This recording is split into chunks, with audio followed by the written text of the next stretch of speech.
Come back. When it's all on the line, play like there's no tomorrow.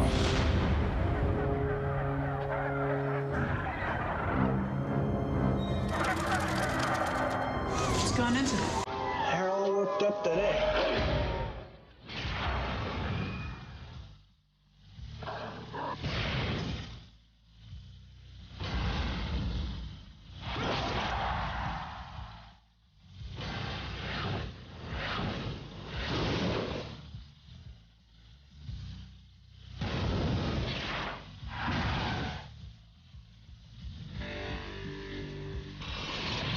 Play like there's no tomorrow, because you have to. The Day After Tomorrow in theaters May 28th.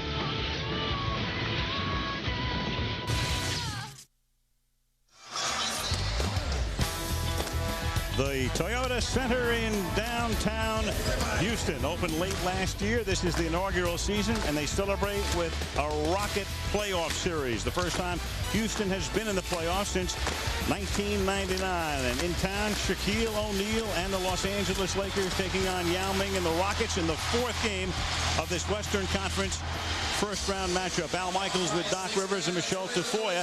In Game 1, the Lakers escaped with a win when Kobe Bryant threw up an air ball and Shaquille O'Neal was able to dunk it, and they got out of L.A. with a one-point win.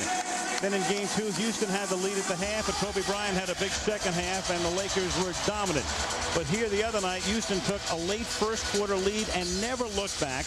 It's 2-1. Doc, the Lakers are the most scrutinized team in professional sports. They keep saying, we'll be okay. Do you buy that? Well, I buy it in the fact that, the playoffs really doesn't start until the road team win a playoff game. But they also understand this. If they lose this game, it's a 3-game series. They don't want that. If they win this game, you can count it an elimination game. The Rockets would be in trouble. And then there's Jeff Van Gundy, the Houston coach, who always keeps his wits about him. They won the other night. The place went crazy. They're back in the series, but Van Gundy's the first guy to say, guys, that's just one. We need 4. Yeah, I think what Van Gundy is trying to sell his team is relief or belief. The relief is, well, we just won a game, so we won't get swept. Belief is, do you believe you can win this series? That's what he's trying to get his troops to understand. So here we go. Game 4 ready to start in mid-afternoon here in Houston. The Bud Light starting lineups now.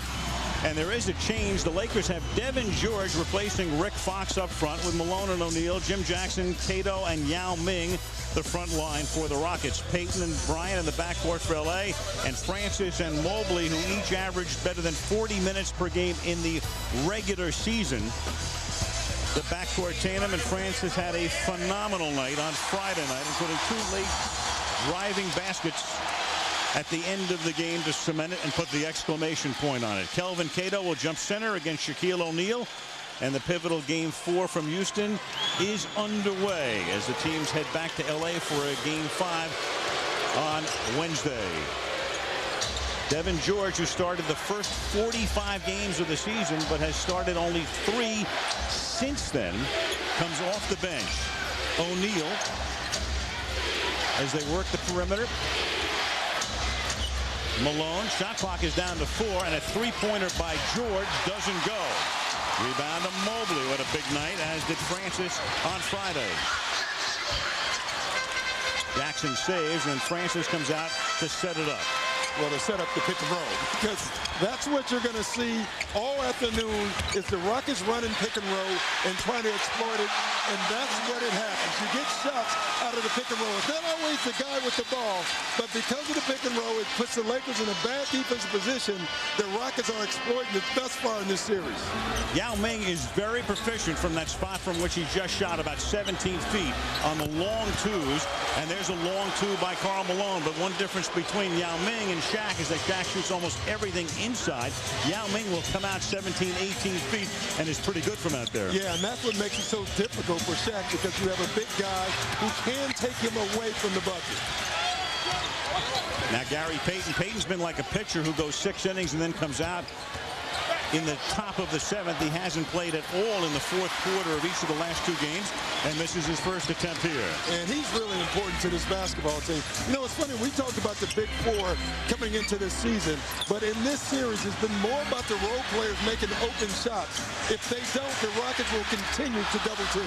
Jackson loves to shoot from the corner, missed that one. And it's out of bounds off the Lakers. So with the game tied early on, Jeff Van Gundy coming here and replacing Rudy Tomjanovich, who had been the coach here for 12 years, but Rudy was diagnosed with bladder cancer, and we understand he's doing very well. And then Van Gundy got the job his first year here after several successful years in New York as Cato jams it through. And every point that Cato makes is gravy for the Rockets because those are points that they don't expect. Cato, the defensive specialist, as Bryant makes his first shot of the game. 2 minutes in, the game at 4. It will be rare in this game that you'll see Kobe Bryant in a one-on-one situation. Jeff Van Gundy has decided he's going to send double teams at Shaq and at Kobe and make the other guys, the role players, make shots. Jackson, running hook doesn't go. Out of bounds off Jackson, and let's check in with Michelle Tafoya. Michelle. All right, Al. Well, like Doc mentioned in the beginning of the show, it's either going to be relief or belief from the Houston Rockets, according to Jeff Van Gundy, and he'll see it manifest itself on the court. If they believe they are in it to win it, he says he'll see more intensity, discipline, concentration, and poise from his team. If they're not in it, if they're only relieved, then he'll see a lessening of those things. He hopes they are not emotionally drunk from Friday's win. You said, Doc, all they did was get back in the series. Van Gundy says to make it a series, they have to win today. Yeah, I agree, Michelle. If you tie a series 2-2, then it really is a series. Even though neither team has won a game on the road, they know that pivotal game 5 can go any way. And the favorite team, the Lakers, they don't want anything to do with a game 5 situation where if they lose, they're down 3-2 in the series. Well, game 5 also means they would be back here for certain next Saturday. They don't want to come back to Texas. Not here anyway. They do want to go back to Texas, and that's San Antonio. Yeah. The team they would meet in the second round, assuming they knock off Memphis and they're up 3-0. Shaquille O'Neal is now 10 out of 32 from the free throw line in the series. Yeah, and they don't look good. I mean, there's misses and then there's misses. And his is the second one. This is the misses, the bad ones. The not even close type. So Shaq now 10 out of 33, and that's hurting the Lakers. They're lucky that almost everybody else, apart from O'Neal, is shooting very well from the free throw line. Yao over Shaq. See, but that's too far. Shaq will take that. He pushed Yao away from the basket. Now look at this. This is a little deeper. That's where Yao wants to get the ball. Shaq has done a great job of closing the airspace on Yao, making it very difficult for him to shoot. Malone trying to get it to O'Neal, who gets it back after it was deflected by Yao underneath. Shaq was able to catch it, jam it, and the Lakers take a 2-point lead. It's really important that the Lakers go to Shaq and go to him consistently and throughout the game. So far in this series, they've done it in streaks. They go 4 or 5 times to him, then they forget him for 5 or 6 minutes. Phil Jackson wants them to continually go to him throughout the game. Bryant holding Mobley. That was the case the other night.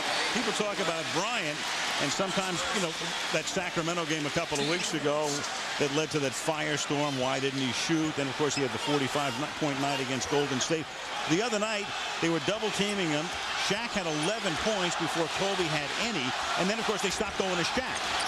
Yeah, but it wasn't Kobe. You know, Kobe is the most maligned great player that I've ever seen. You know, he, in my opinion, since Jordan, he's the best player in the league. Steve Francis puts in a long 2 to tie the game. Malone quickly answers.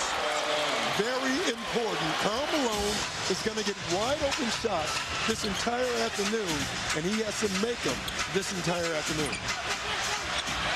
Malone was 3 of 14 in game 1, but has picked up his game since, and Malone says it's out of bounds off Yao. The officials concur. Joe Crawford, David Jones, and Bill Spooner calling the game today. Well, I tell you, you don't see Malone play with the emotion that he's playing with now very often. The Lakers are in this game, I can tell you that. Yeah, the Lakers took notice of the celebration the other night. And in a way, you know, the way the Rockets ended the game and the crowd going crazy, and they haven't won a playoff series since '97. It's a little understandable. But Mobley then takes it to the hoop and jams it home to tie the game. But the Lakers, that was one of the things they did discuss yesterday in the locker room. It's like, what, they won the NBA Finals? Well, you know, I've always said this. They can talk that, but the bottom line is they did win that game. And you don't make adjustments on another team's emotion. You make it on their play. Malone with that ill-advised behind-the-back bounce pass, and that leads to this three-point attempt from Mobley that doesn't go, but then Yao gets the roll. The one change the Rockets have made, and Van Gundy has done a great job, they have not been a transition game all year. But for them to win this series, they understand they have to get easy baskets and they have to score in transition. Can't just win it on defense totally. Of course, Van Gundy, the defensive guru, as Malone puts it in again. So Karl Malone right now has a total of 6 points. He has 6 of the 10, and we're tied at 10. Again, a wide open shot. They've decided that they're going to double team Shaq with Karl Malone's guy, and that's Calvin Cato.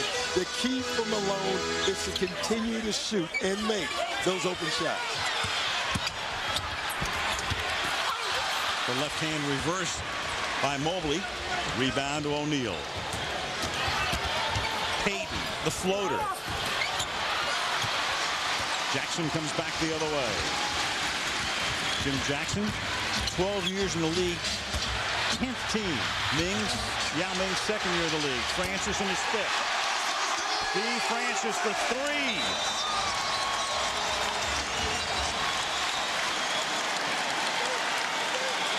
Period more than half over. 5:40 remaining.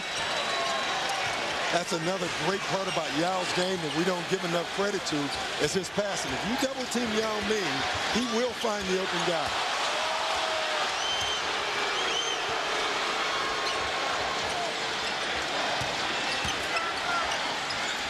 Payton at the shot clock, at the buzzer. Got it off in time, but Houston comes down with a rebound. You can really see the Lakers trying to involve Gary Payton. It's rare that you'll see a point guard in the triangle offense on the post, yet that was by Phil Jackson's design. And then Cato puts it in over O'Neal. And trying to get O'Neal into early foul trouble is something the Rockets and anybody facing O'Neal will try to do. That's his first. He'll go to the line when we come back. And it's a 5-point Houston lead with 5 minutes to go in the period.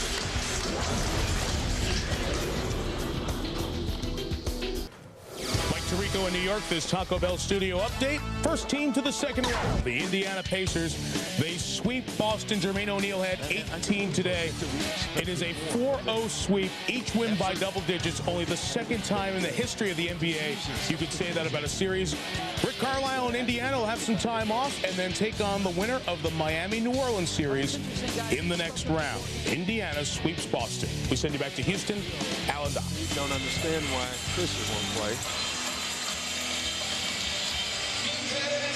Okay, Mike, Steve Francis, 27 points the other night. That may have been the signature game of his career. It was his only 3rd playoff game ever. And yesterday he talked about what it was like at the end of the game. You know, you had to seize that moment because you never know when something like that can happen. You know, when your team really needs you, the great ones do it. I've seen Michael Jordan do it a million times. And for me, it felt good to be able to make some clutch shots under those circumstances at the end of the game. And, you know, I'm an emotional guy, and I showed those emotions. He was, and he sent the crowd dancing out into the Friday night air here. The cementing of that victory with those 2 drives right into the trees. You know, and he's been maligned all year. People have asked the question, is Steve Francis the guy that can lead this team to a title? And I don't think Jeff Van Gundy cares if he's the guy. What they want to find out if he's the right fit to play with Yao Ming. And early on, there was some question with that. But of late, I think he's answering those questions pretty well. He definitely answered them in Game 3. Meanwhile, Devin George is now out of the game as Helene Rush comes in. And we are minus for the moment Joe Crawford, one of the officials who has gone back to the locker room. So we're playing with the 2 remaining officials, David Jones and Bill Spooner, in a scenario that was very similar to what happened here on Friday night when one of the officials got hurt late in the game. Yeah, Eddie Rush went down with a hamstring or some type of injury. You know, we played a lot of years with just 2 refs. I think a lot of the players wouldn't mind that, especially in the playoffs, because you can probably get away with more. I'm sure a lot of the guys would like just one. Michelle, what do you got? Well, Keith Jones, the Houston Rockets trainer, told me that Joey Crawford has pain in his calf, and it's sending a tingling feeling down into his foot. They say it seems muscular, but the tingling has them a little bit concerned that it might be neurological. They're trying to make sure that that's not the case. He's being tended to by doctors and trainers in the locker rooms right now. I'll keep you posted. Thank you, Michelle. Joe Crawford, 28 years in the NBA. Well, Al, you know, Doc's just a nickname, but it sounds like sciatic pain due to the back. You mean you're really not Dr. Rivers, right? No, I'm really not. I'll tell you what, Doc. I'm not going to be filling up your appointment book. No, please. This is Kareem Rush from 15, dropping it in softly. So the second-year swingman out of Missouri makes it a 4-point Houston lead. And he's been terrific in this series. He's done exactly what they need him to do, is make open shots. And there's Jackson with a 3, and he can kill you with his threes. Mentioned before, Jackson in the league now for 12 years, played with 10 different teams, and set a career high in minutes played this season. Getting older, getting better. Got a good year. Bryant. Kobe gets it back.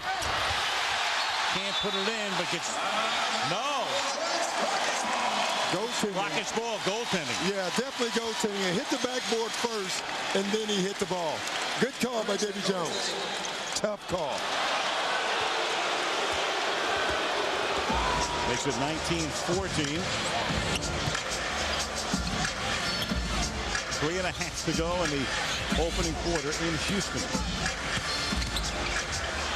Jackson falling down.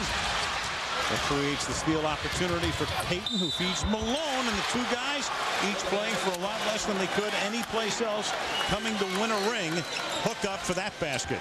More importantly, I am still absolutely amazed Karl Malone, at his age, can run the floor the way he runs the floor. He's an amazing athlete, Al. And it's amazing in the sense, too, I mean, for the first time ever, he suffered a serious injury this year. He missed half the season with a knee injury. Then he's twisted his ankle a couple of times over the last couple of weeks, was hobbling around the other night. But today, it looks like he's ready to go in the Kentucky Derby. Yeah, you know, talking to Gary Vitti, the Lakers trainer, one of the things he said about Karl was they never know when he's hurt. They know, they think he is at times, but when they ask him, he always says, I'm good to go. He never gives them anything. You know, he's one of those guys you love coaching because you know if there's a game, most likely he's going to be on the floor. A lot of it thanks to Gary Vitti as Yao goes out, and so does Shaq now. So Maurice Taylor comes in for the Rockets, and Slava Medvedenko, who missed Friday's game. They kept him in street clothes because of his strained Achilles tendon, is in the game for Los Angeles. Numbers very similar as the first quarter begins to wind down. 3 minutes to play in the opening period. Mo Taylor gets doubled, and that leaves Mobley open for 3, and he hits it. See, they're concerned with Mo Taylor. He has really been effective in this series. He's quicker than most of the bigs who can guard him, and he's too big when they put a small on him. So they're sending double teams. That's how Mobley got the open shot. Offensive. Starting to look like the other night with these three-point shots. Rockets have hit 3, lead by 5.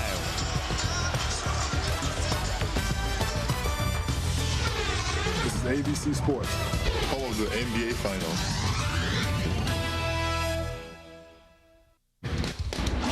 The NBA on ABC, brought to you by the day after tomorrow, when it's all on the line. Play like there's no tomorrow. Bud Light, fresh, smooth, real. It's all here. And Right Guard Extreme. Get extreme. Get the Power Stripe. Back in Houston, guys had a good year for the Rockets.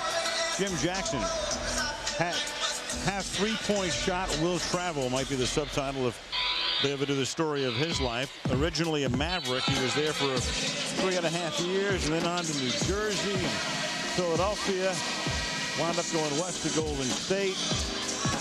Was a Trailblazer, was a Hawk, was a Cav, Miami Heat, last year Sacramento. So, Doc, the question is, a guy this valuable who's done so much through the years, he's had a pretty good career. How does he keep winding up in a different town every year? I don't think he was a good fit in most places. I thought last year Jimmy Jackson found himself in Sacramento. I really do. I think he became comfortable with his career, who he was. He doesn't try to do more than he is anymore. And I think that turned his career back around. You know, he started out great early, and then he struggled. And now he's probably, if not the most important player, one of the key guys on this basketball team. Jeff Van Gundy says they would be nowhere without Jimmy Jackson on this team. Jimmy Jackson, 40% three-point shooter during the regular season, but did miss one at the end of game 1 that would have given the Rockets the win. Meanwhile, Shaquille O'Neal is back in the game. Derek Fisher is also in. Malone and Payton go out, and Medvedenko misses that one. Francis high-stepping his way into the front court for the Rockets. Biggest Houston lead was 6. Couldn't connect with Cato on the alley-oop. Medvedenko. Rush will take this 3. And Jimmy Jackson back for the Rockets. See, the Lakers are going through another one of those stretches where Shaquille O'Neal is not involved in the offense. And I think it really hurts this basketball team. Laker ball.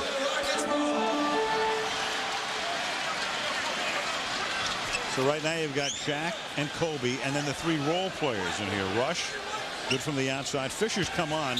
Derek, who lost the point guard spot when they signed Payton, and Medvedenko coming off missing the Friday game with an Achilles strain. I think when you play the Lakers, it's Shaq and Kobe and 3 role players all the time. Even when Karl Malone and Payton are on the floor, on this team, they are role players. Case in point right there. Yes. Kobe to Shaq. 3-point Houston lead. You know, one thing about Bryant had more assists to Shaq than any other Laker this year. You would think off the top that Payton would have. As the point guard, Kobe did. Yeah, and it's a good move by Phil Jackson because he knows when Kobe throws it to Shaq, they're not going to leave Kobe to go double team. Right. Cato is playing great right now. Again, every time he scores, it's gravy. He's a hustle player for this team, and Jeff Van Gundy looks at him as one of the key guys in turning around his defense. All bonus. Cato is 3 for 3 from the field, and that's 6 points for Kelvin. Now Fisher.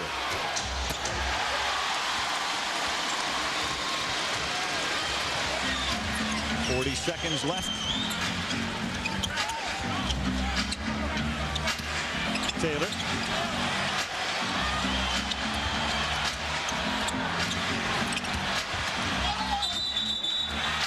Can't get the drop. Derek Fisher. In fact, it's the offensive foul. Yeah, Derek Fisher might be the best in the league now that John Stockton from the Jazz are no longer playing at drawing charges. Some of them are flops, some of them are charges, but he just knows how to get his body in the right position. I mean, this is not his guy, but watch him slide in and take the hit. The second part of that, you have to be willing to take the hit. And get the foul. Lakers with Bryant on the fall away, and Bryant gets fouled. So Mobley was there. Again, we're down to 2 officials here with Joe Crawford being looked at in the training area. Yeah, here's a foul right here. And, you know, a lot of great defenders do that and get away with it at times. And sometimes they get caught with their hand in the cookie jar. In that example, Mobley was caught. You can't hit the elbow. Brian Patu, log on to NBA.com, play virtual GM postseason edition. Only on NBA.com. The playoffs is a game about adjustments. A couple adjustments have been made. Number 1, Rick Fox. The first time he's in the game, they didn't start it. Number 2, they're trying to post Kobe Bryant up more than ISO him away from the bucket because they know it's tougher to send help that way. It's a longer run. Fox coming in to defend against a prospective last shot because Rick in this series has played 66 minutes and has not scored a point. Bryant makes them both. It's 24-21, and the Rockets figure to wind up with the last shot of the quarter. Francis tries to lay it off, and the Rockets get it with 3.9 on the clock.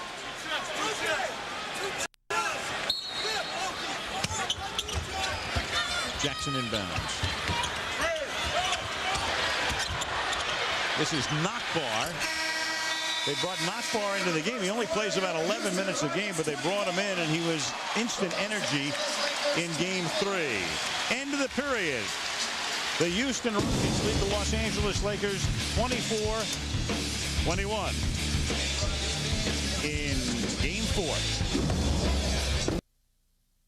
You're watching 20th Century Fox's presentation of ABC Sports Play Like There's No Tomorrow. Al Michaels, Doc Rivers, Michelle Tafoya in Houston. 3-point Rocket lead in game 4. Lakers leading in the series 2-1. Shaquille O'Neal and Yao Ming, the major principals in this one. Two have gotten to know each other quite well over the last couple of years. In fact, here's what Shaq thinks about his opposite number. I've heard him speak perfect English on the court. I really have. So by that, I know that he's an intelligent human being. He's very nice, and his parents are very nice. Every time we play him, I always ask him where they're sitting, and he always tells me same place it was last time. And I look up at him and I wave. So he's a good guy. You know, people try to create a rivalry between me and him, but on the court it's just two big hard-nosed warriors going at it. And that'll probably last for maybe 4 or 5 more years. Shaq not thinking about retiring, and of course for Yao, just the beginning of what's going to be an illustrious career, Doc. Yeah, I think, you know, Shaq, because he's so big, people try to make him into this mean demon of a guy. And, you know, having lived in Orlando where Shaq lives in the summertime, he really is a terrific guy. Very funny. It's very funny. He's also, you know, he wants to be a sheriff when he retires from playing basketball. You talk about walking tall. I mean, that's a big guy. He's serious about it, too. I would not want to get arrested by Shaquille O'Neal. Or arrested anyway, I guess. Fisher is now in, and the big 4 are back together. So you've got O'Neal and Bryant with Payton and Malone and Fisher, and it's a 1-point game. And there are the numbers with O'Neal and Yao to this point in the game. And for the Lakers, I think this is their best lineup that they can play, with Fisher and Payton on the floor at the same time. Jackson. Well, the numbers would bear it out when you put these 5 together, the 4 future Hall of Famers and Fisher. The Lakers play their best. Now, they didn't play that many minutes this season, but the numbers bear out. This is the best quintet statistically, and we've got a blocking foul here. Well, when you look at it, it takes Payton off the ball. It allows him to be more offensive-minded. When you have Cuttino, Mobley, and Francis on the floor at the same time, which they are not now, you can take Payton off of Mobley and put him on Jackson, which means he doesn't have to work as hard. So I think it's their best lineup, and I think you're going to see this lineup more from the Lakers. Yao Ming back in. Cato is out. Lakers try to retake the lead. They haven't had the lead since early in the first, and they do thanks to Malone, who had 9 in the first quarter and now has 13 in the game. Nakbar in the game. That's a change from the opening lineup. Taylor as well. The other 3 were starters for Houston. Taylor trying to drop it down to Yao. That's a tough thing to do. And it's Kobe missing, but getting fouled. You know what's impressive with Kobe Bryant right now? He knows he has Nakbar on him. Now, Kobe had a wide-open 3, but he knows he has a quickness advantage on Nakbar, so he passes the shot up to try to penetrate the lane. Nakbar, as we said before, a role player, a guy they bring in for instant energy, and Kobe has just given the Lakers a little bit of energy and a 3-point lead. Boy, I think he knows he has an advantage. think the Lakers just got their wake-up call. Yeah, and again, this lineup, you look at this lineup on the floor, it frees all the key players up, especially Kobe Bryant. Bryant all the way in. Over Francis, 2 minutes into the second quarter. 3 points, Los Angeles. You're watching ABC Sports, home of the NBA Finals. Lakers have taken the lead on an 8-0 run. Now, you know about the 4 superstars, the 4 future Hall of Famers of the Lakers. So who would be the best complement to them? Who would be, in effect, the 5th Beatle? So there are the 4 in the crosswalk. With Rick Fox, they're averaging on a 48-minute basis, they're 9 points better. With Devin George, 13.5 points better. You put Kareem Rush in, surprisingly, they're 7 points to the worst. But with Fisher, look at it at the bottom, 23.5 points on a 48-minute basis. When those 5 play together, which they did only 84 minutes this season, but as Doc suggested, they may have found their lineup for the rest of this series. Yeah, anyway. I think it's their lineup. I don't know if you start that lineup, but I definitely think it's their best lineup. Here's Nakbar off the glass. That was a total disrespect defensively from Kobe. He waved over to the bench after Nakbar scored and said, "I'm sorry." Kobe didn't know Nakbar could do that.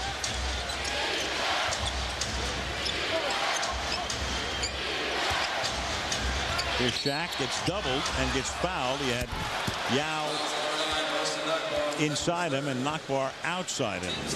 You know, Nakbar was a terrific offensive player in Europe. And you can see Kobe gambles a little bit, allows Nakbar to get it. And right after the shot, Kobe waved over to the bench and said, "My fault." He's from Slovenia, played in Italy, 6'9". That's also the 3rd foul on Nakbar. So he hasn't been in that long, and he's already halfway to disqualification. Nakbar's only played 3 minutes.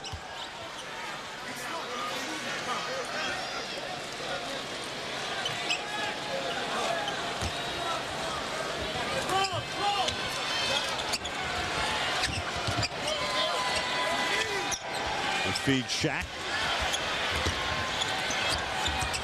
Now Payton on Nakbar. Nakbar with those 3 fouls. And at the buzzer, he puts it in. Shot clock expiring as Payton makes it a 29-26 game. And again, with this lineup, Gary Payton is no longer being guarded by the quicker point guard. He's being guarded by a 2 guard that gives Gary Payton a quickness advantage. Payton's first points of the game. Gary is 4 for his last 20 in field goal attempts in the series, as Yao Ming makes it a 1-point game again. Nice job by Yao Ming getting deep. I mean, that's the one thing Jeff Van Gundy says he still has to work on. He would rather fade away and take jump stops instead of getting deep, especially on Shaq. You have to.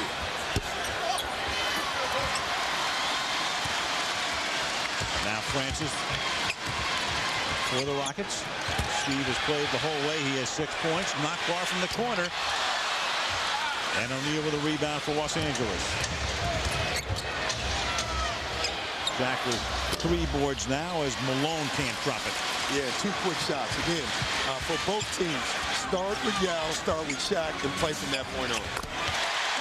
Mobley, 3-pointer. See, that was with Yao, though. You know, the difference was the Lakers came down and took a quick shot. The Rockets did also, but they involved Yao in the pick and roll.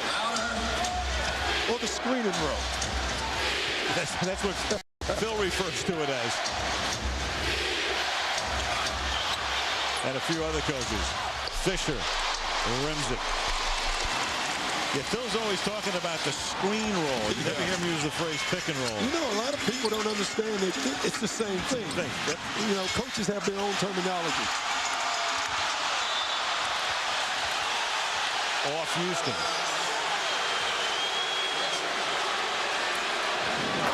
Again, Yao Ming's passing is just absolutely terrific. If you double team him, he's going to find the guy. And you know Mobley would love to have that shot back. That last foul was on Mobley, so he has to come out. That's 3. And let's check in with Michelle. Hey, I spoke with Gary Payton before the game. He told me that he'd love to win a championship, in great part to get it over with. He wants to win more than one. I asked him, will he stay with Los Angeles? He said it depends on a couple of key factors. And I'll get back to it in a second, guys. Here's Nockbaar on a break. And Nockbaar gets fouled, and then it looks like Malone was ready to get into it with him, and here comes Van Gundy, and you know that scene when Jeff gets into the middle of an altercation. Yeah, I think they better watch Van Gundy and watch your legs right now. The other thing you have to watch for in a situation like this is, you know, in the NBA, and Ron Artest knows it best of all, did any of the guys not on the court come out onto the floor? Yeah, the first thing I did was look over at both benches, and both set of assistant coaches had their arms out waving to everyone to get back. The Rockets might have felt that Malone undercut Nockbaar. Take a look. Well, what happened, if you see it, Steve Francis and Karl Malone bumped into each other. It threw Karl Malone off balance, which threw him into Nockbaar. Steve Francis took exception, thinking that it was done on purpose. Now, you're right. He's off balance. Yes. There's no place to go. And now you also have only 2 officials breaking up the altercation instead of 3, with Joe Crawford still on the men. Yeah, but I think the officials did an excellent job. They cleared the court. They're bringing them back out on the floor now. Tempers have kind of calmed down a little bit. It was a hard foul. I think you probably have to call it a flagrant foul because of that. Well, of course, anytime Van Gundy comes out into a situation like this in April of '98, the famous, I guess infamous for Jeff scene with Alonzo Mourning, and there he is like a rag doll. You know, at the time, it wasn't very funny, but every time you get a look at that, it's pretty amazing to watch. I think he has to see the humor in it by now, I would think. Houston now leads by 4. Nockbaar is going to go to the line. It's a double technical. A double technical was called on Payton and on Francis. The foul was on Malone. It is now a 5-point game, and Nockbaar doing all this with 3 fouls. He picked up 3 quick ones. It's against Shaq. So that's O'Neal's second. Malone now has 2.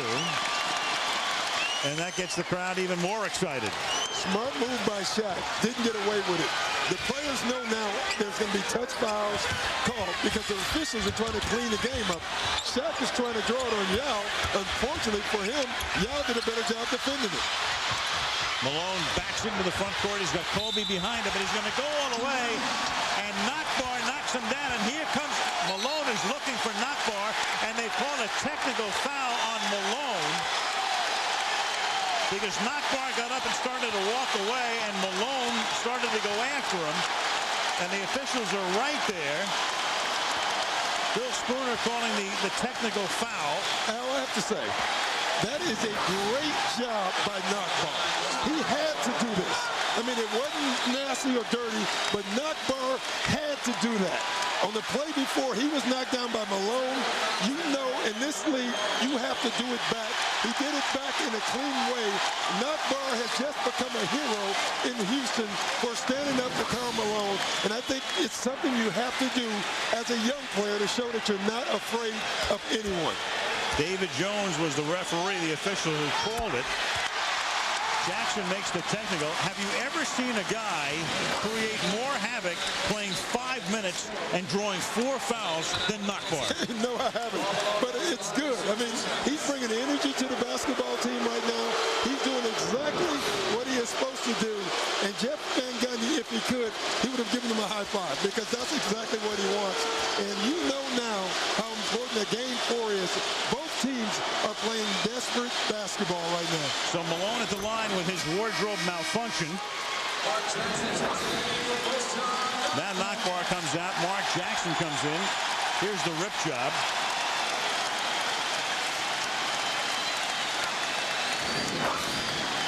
There is nothing wrong with a little emotion. Right. We have to stay calm. We will. You're on 7-second delay. Why not? Yes. Here's Malone missing. Yao gets the rebound. Houston up 35-30 as we approach the halfway mark of the second quarter. Mark Jackson, who had retired at the beginning of the season, second all-time in assists, and then signed with Houston in mid-year. Payton starts back for the Lakers. 17-footer by Gary doesn't go, and Mo Taylor takes it off the boards. Another quick shot by the Lakers, and you know, I know Phil Jackson doesn't want that. Yao, remember Shaq's got 2. Yao has to get deep. We have 2 fouls on shot. There is no double team. I think Yao had to try to get deep on that. Fisher dove for it. Shot clock at 1. Here comes the horn. Buzzer went off as the shot was taken. O'Neal gets the rebound.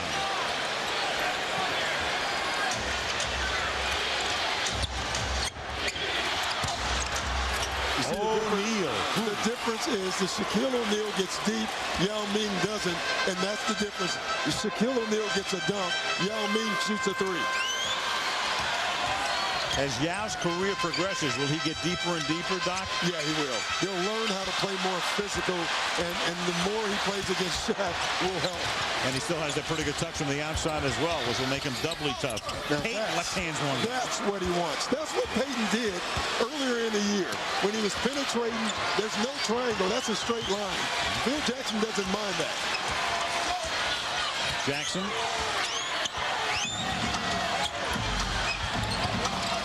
Mark at the age of 39. He's the 3rd oldest player in the league. Malone is 40, and then Kevin Willis at San Antonio is 41.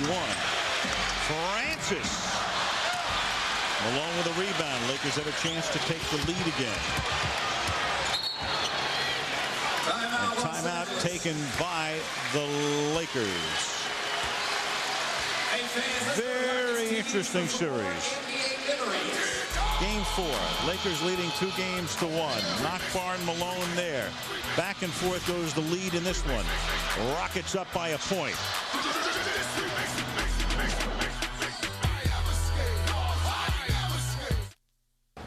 Hey, yo. The NBA on ABC, brought to you by the all-new Toyota Tundra Double Cab. Not just big, life-sized. And Sprite and Thirst, reminding you to obey your thirst.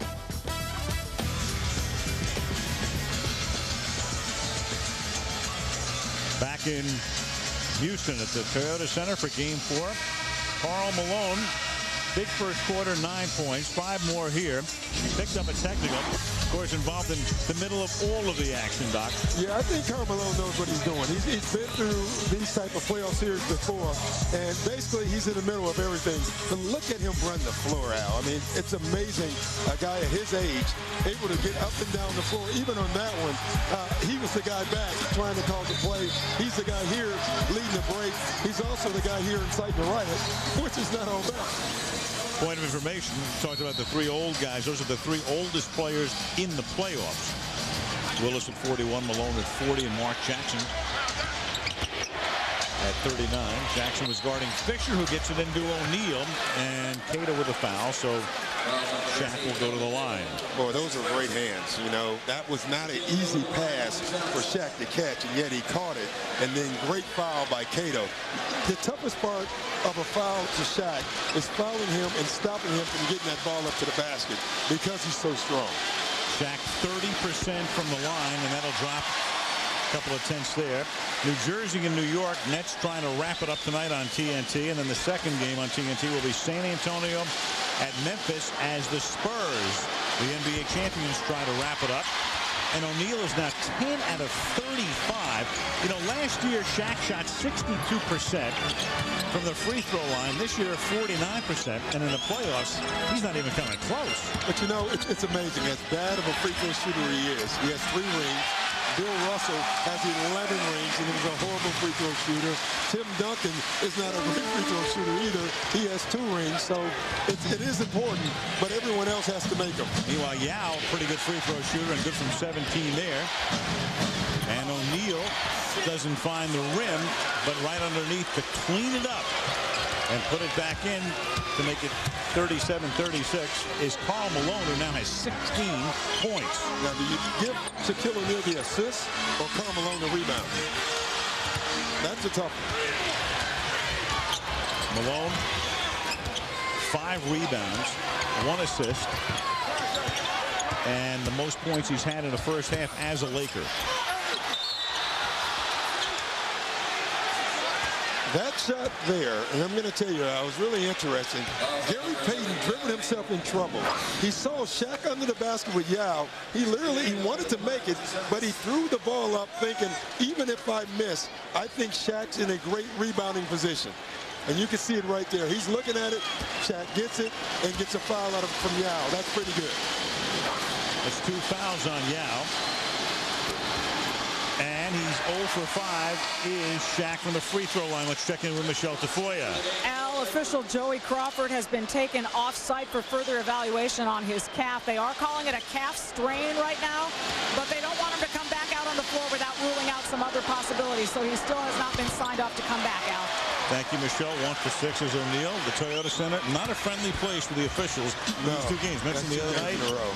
I do think, Al, that they should have an alternate official in all playoff games. I think that happens in the conference finals when it happens. Mark Jackson.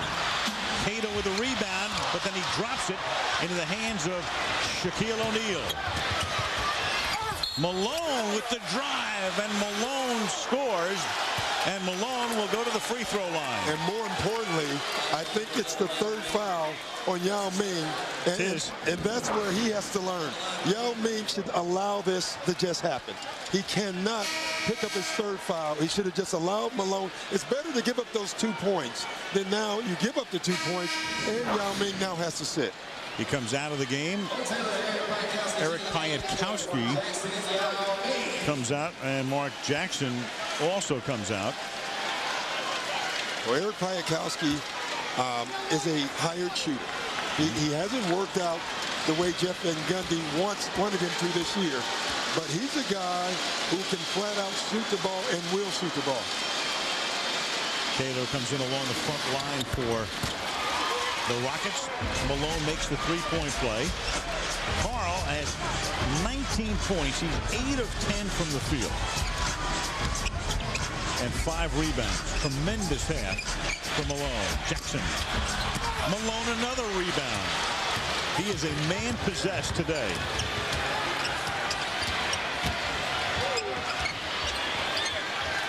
And what he did, of course, is come to Los Angeles to possess a first ever ring after the stellar 18 years with the Utah Jazz.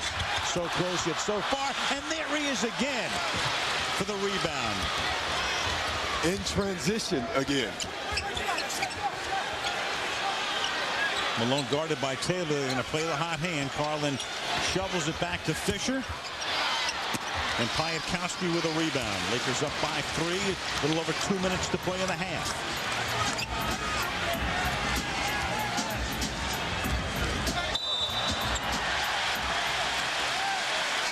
Fisher goes down, and they call the foul on Shaquille O'Neal. His 3rd, coming with 2:10 left in the half. Lakers up by 3.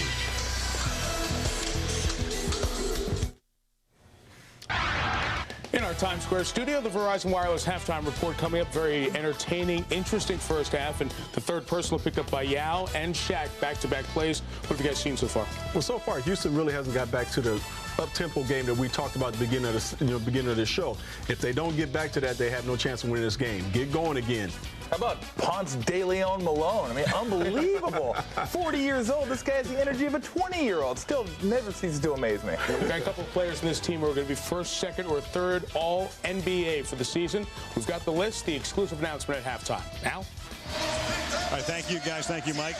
Doc, The Lakers are up by 3, but as a coach, how crazy would you be with your big men, Yao on one side and Shaq on the other, picking up ticky-tack fouls, especially in Shaq's case, with a couple of minutes to go in the half. Yeah, third fouls. Yeah, and for Shaq, it's a dumb foul because you have Yao out of the game. So you want to stay on the floor. This series has been all about thus far which center gets in foul trouble first and the other one takes advantage. There you see Yao Ming reaching on a foul that he should have just allowed. And here it was even worse. Shaquille O'Neal now has Yao on the bench, and then he reaches, and so now he has to sit. But understand this, Jeff Van Gundy will definitely sit Yao. It's not so sure that Phil Jackson will sit Shaq. He's in other players in other games. He's kind of played Shaq through this. Right now he's not. But I wouldn't be surprised to see Shaq before this half ends. Well, the interesting thing that Jackson did, and it turned out to be a great move, was when Shaquille got his 4th foul in Game 2 the other night. At that point, the game was close. He did not take him out. And then Bryant was able to rally the team, and they won going away. Shaq out, at least at the moment, as Taylor connects to make it a 1-point game.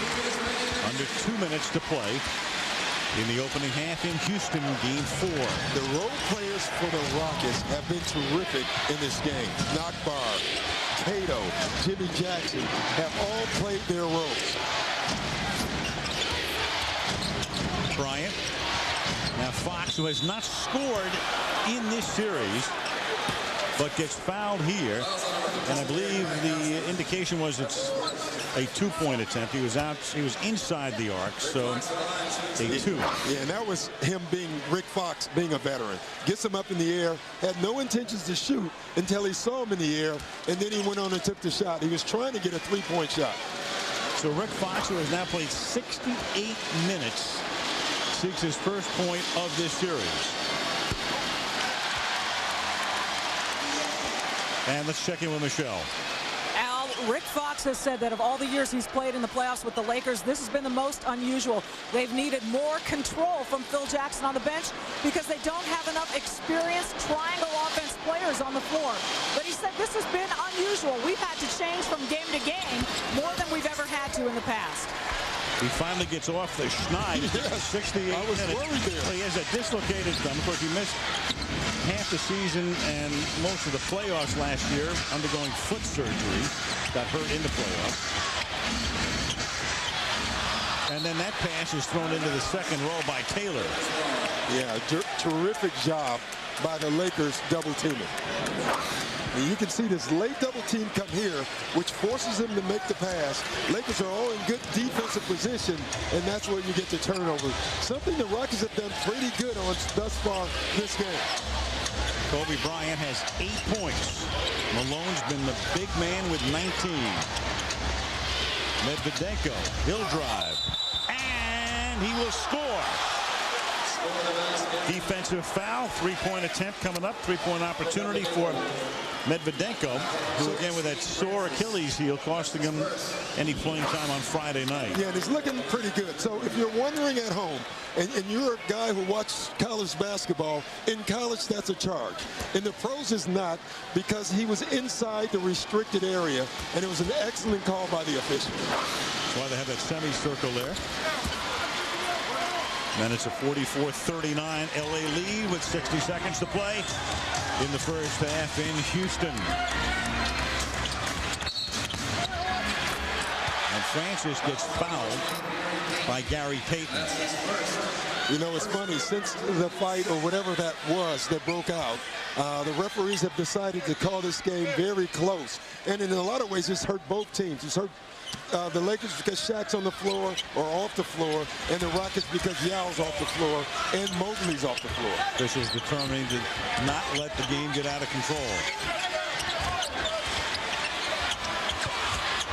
Francis driving. Got it. 3-point game. See, this is the old Rockets now. Yao Ming's off the floor. They don't throw it to him now. They're going to go to a lot of ISOs and try to beat guys off the dribble. And this is where Steve Francis excels.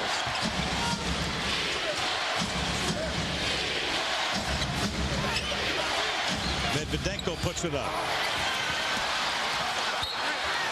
Out of bounds, it's Rockets ball. And the Rockets will inbound 22.3. They're down by 3. Milking the clock here at the end of the opening half. Shot clock turned off. Payton reaching in. Francis goes all the way, and then Malone will add to his total with a rebound and get fouled with 4 seconds by Francis. So Steve Francis, frustrated he wasn't able to make the layup. Malone gets the rebound, then commits his second foul, and this will give Malone an opportunity to wind up the first half in the 20s. Yeah, and just a bad foul. There's 4.7 seconds left on the clock. It would have been very difficult for the Lakers to bring the ball up and get a score. And that's giving the Lakers extra points if he can convert on these free throws. You should have seen Jeff Van Gundy's face when he saw that foul being called. Malone with 19 of the Lakers' 44 points, and Jackson saying, man, you got to think. Yeah, you really do. Now that Malone has missed the one free throw, it may give him a break.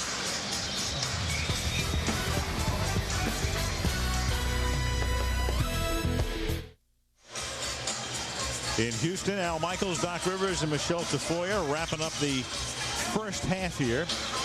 Kobe Bryant has played the whole first half. He has 8 points. Shaq has 3 fouls. Shaq has 7 points, and the man has been Karl Malone. No player in the NBA playoffs this season has scored 20 points in a first half in any of the games. Malone on the second of 2 could do it here. Luke Walton also comes in for the waning seconds. 20 points for Karl Malone. 8 rebounds for Malone. And Walton puts the pressure on in backcourt, forcing this Francis pass from 50 feet. And the Lakers will go back to the locker room on top. Yao with 3 fouls. O'Neal with 3. Malone, 20 points, a phenomenal half for the 40-year-old.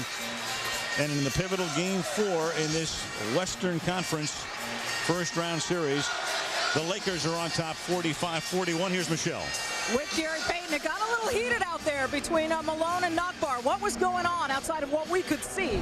Well, there's a lot of pushing and a lot of shoving going on, and Karl is really animated right now. He's coming out, and they're animated. So we just protecting each other. It's just a little heated in a moment, and that's all that's going on. Close game. Phil wanted you guys to shut down their penetration. How's it been going so far? It's going good. I mean, sometimes we can't stop it because they run it so much. But we can contain it and make them take bad shots, and that's what we're doing. We're making them take tough shots, and they're missing, and we're getting out running. Yao and Shaq each with 3 fouls. How might that impact the second half? It's going to be a big impact because they both can't get in foul trouble. If they come out and get quick foul trouble, it's going to be an uphill battle, and then we're going to have to execute a little bit more. Gary, thanks for stopping. Thank you. Al, back to you. Thank you, Michelle. Halftime score, Lakers 45 and the Rockets 41. After the break, Mike, Tom, and Byron in our Times Square studio. The Verizon Wireless halftime report, the All-NBA team selected and announced, and more on the earlier game between Indiana and Boston, with the Pacers sweeping that series and moving on to round 2. Live from Times Square in New York City, this is the Verizon Wireless Halftime Report. Now, your host, Mike Tirico. Definitely a Game 4 intensity with a 2-1 series in this one. Kobe Bryant, the throwdown on Steve Francis. Kobe had 8.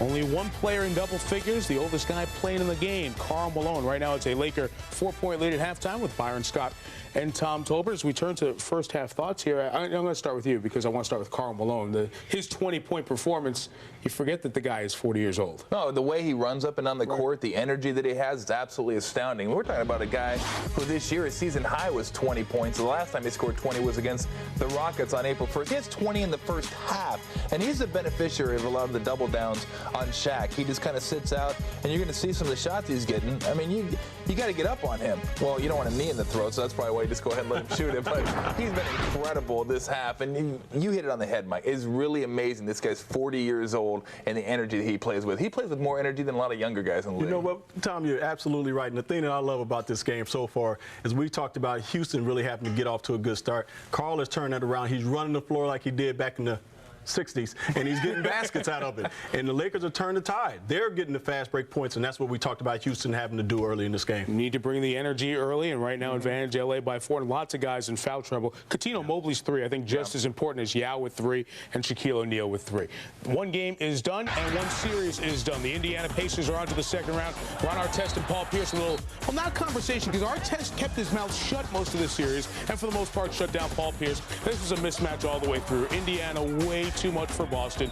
It's a 4-game sweep, all wins by double digits, only the second time in league history that's happened.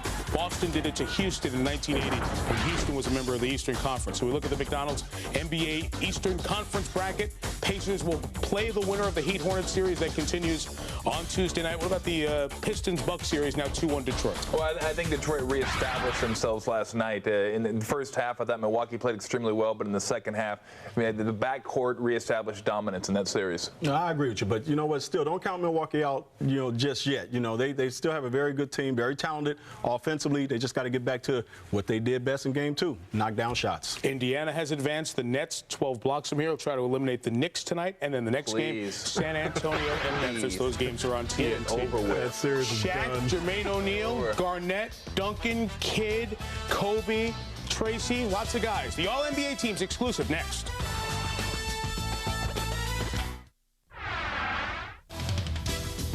This halftime report presented by Verizon Wireless. We never stop working for you. Can you hear me now? Good. Allen Iverson. Kobe. Are you kidding me? Stojakovic. Oh, my. Now it's T-Mac time. Tim Duncan. Jermaine O'Neal. What a play by Shaquille. Kevin Garnett. That intensity shot with KG. Lakers lead by 4 at the break. Now time for the exclusive announcement of the All-NBA teams. 123 members of the media, national and the local NBA media vote. You've got to vote essentially by the position the guy plays most often. Vote for a first, a second, and a third team. You get points for each one you vote for, and here they are. The first team All-NBA performers for 2004. The only unanimous selection, first team on all 123 ballots, Kevin Garnett, Minnesota. And the numbers, Mike, don't even do it justice. 24 points, 13 rebounds, but in the last couple years, he's stepped up at the end of the games. When they need him, he's made the contributions, and the numbers don't even tell you what he means to his team defensively.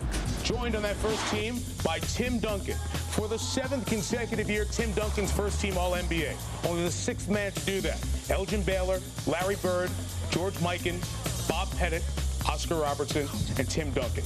That's a phenomenal list. Phenomenal player, the reigning MVP, once again, first team All-NBA. In the middle, Shaquille O'Neal. Byron? Still the most dominant player in this game. When you divide the defense to try to stop him, it all starts and ends with Shaquille O'Neal, and definitely deserving of a first team for the 6th time in his NBA career. That's right. Number 6 for Shaq in the middle. We'll talk about that in a moment. In the backcourt, Kobe Bryant. It's the 3rd time, Tom, that he's a first team All-NBA performer. So once again, just like Kevin Garnett, the intensity offensively and defensively that this guy brings, and not to mention all the off-court stuff he's had to deal with this year. The second half of the season, he may have been the best player in the game. I mean, phenomenal what he does on both ends of the court. And for the 5th year in a row, Jason Kidd, Byron, guy you coach, first team All-NBA. Well, Jay Kidd, again, one of those guys that can make other players around him better. He leads the league in assists. Well, I don't know how many times now he's done that. It's almost an average of every year he seems to do that. But again, a guy that can make you better from every position. I mean, he's just done it. He deserves this also. All right, Kobe and Kidd in the backcourt with Garnett, Shaquille O'Neal, and Tim Duncan up front, all multiple times that they are on first team All-NBA. Here's the second team. Sam Cassell has never been on one of the top 3 NBA teams. Same true of Peja Stojakovic. McGrady, twice a first-teamer, is on the second team. Ben Wallace, 3rd All-NBA choice.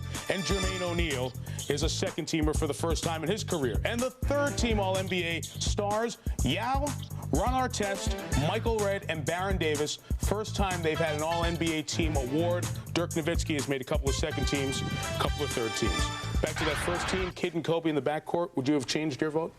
Yes. I would have had Tracy McGrady and Kobe Bryant on there just because I believe if you're going to have a first team, you got to have the best 5 players in the NBA. I consider Tracy McGrady to be one of the top players in this league. This has nothing to do with Jason Kidd. Nothing to do with Jay Kidd. Nothing to do with Jay Kidd. Of course not. Of course not. Tracy McGrady is a great basketball player. He's done it night in and night out against some of the best defenders in this league. He's led the league in scoring the last couple of seasons. He is just a terrific basketball player. Even though they lost all those games. Even though they lost all those games. I can't put somebody on the first team that won 9 games. I mean, it's just impossible. It was 19. Well, whatever it was. I mean, it's horrendous. And see, when I look at it, and the one change I would have made, although I do not argue with Shaq being a center, if you're going to put Jermaine in that list of maybe moving him over to center, I'm just a big believer in when you give out awards, you got to take into account how the team has done throughout the course of the season. This is a team that he is the most dominant player on the team that led the league in victories this season, and I just have a hard time leaving those type of guys off. And if I were to get into other awards, I know Jamison had a great year. I would have given Harrington the 6th Man of the Year. Why? Because they do something for winning teams, and that means a lot to me. I'll tell you what was tough with Jermaine O'Neal. I couldn't vote him at center. Even though Jeff Foster started, I had to vote him at forward, and I couldn't put him ahead of Duncan and Garnett. I would agree with that. No doubt. What a first half it was with intensity, playoff-style intensity. From Karl Malone, we expect that. It's his 176th playoff game. But from Boston Nakbar playing his third, we didn't think. What'll happen in half number 2? Lakers by 4. We'll send you back to Al, Doc, and Michelle. That's what I like. Go back at him. After this. Nakbar. This halftime report presented by Verizon Wireless. We never stop working for you. The second half is next after this message and a word from our ABC stations. Can you hear me now? Good.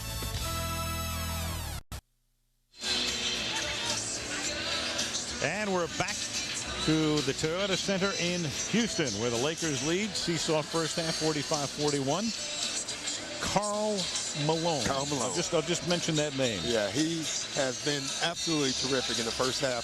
Not only with his energy, but with his scoring, with his rebounding. He's given this team everything they've needed in the first half, and he was one of our keys to start the game. You know, they've decided that they're going to leave him open. They've turned him into a role player, but he's playing a huge role right now. Malone, among other things, in the first half, tore his jersey, tore his shirt, and has refused. They have another one. There is a backup uniform or two, but he has elected to be ever the warrior. Yeah, red badge of courage. You know, he wants to make sure that he remembers what happened. Battle squad, check in with Michelle. Well, I spoke with Jeff Van Gundy as he came out of the locker room. He said there were 3 bad fouls called. One on Cuttino Mobley from 94 feet away from the basket. One on Steve Francis, same way. And Yao Ming's 3rd foul. But he said we hung in there. Even though the intensity went up, we hung in with the Lakers. He said we're fine. We're going to play our best guys. And he's happy that even after the tussle happened, guys, and the intensity raised, his team kept it together. I said, belief or relief right now? He said, definitely belief. Well, there's a belief in Jackson because he has just given them the first basket. Yeah, it's a belief. You know, you question that coming into this game. They did act like they hadn't done it before, you know, but when you think about it, they hadn't. So now you can see that this team believes they can win this series. Devin George, who started today in place of Fox and then didn't play very much in the first half, starts the second half. And that's George on Francis. Jackson gets free. This would be a 3. Bryant with the rebound. Lakers with 49%. Rockets 41%. Kobe can't get it to go. And the Rockets can take the lead if this one drops. That would have been a 3 by Mobley. And the first half or the second half has started like the first half. The Rockets in transition. I think that's key for them in this second half. They stopped running in the second quarter. That allowed the Lakers to play with them. I don't think the Lakers can beat the Rockets if they both go up and down the floor.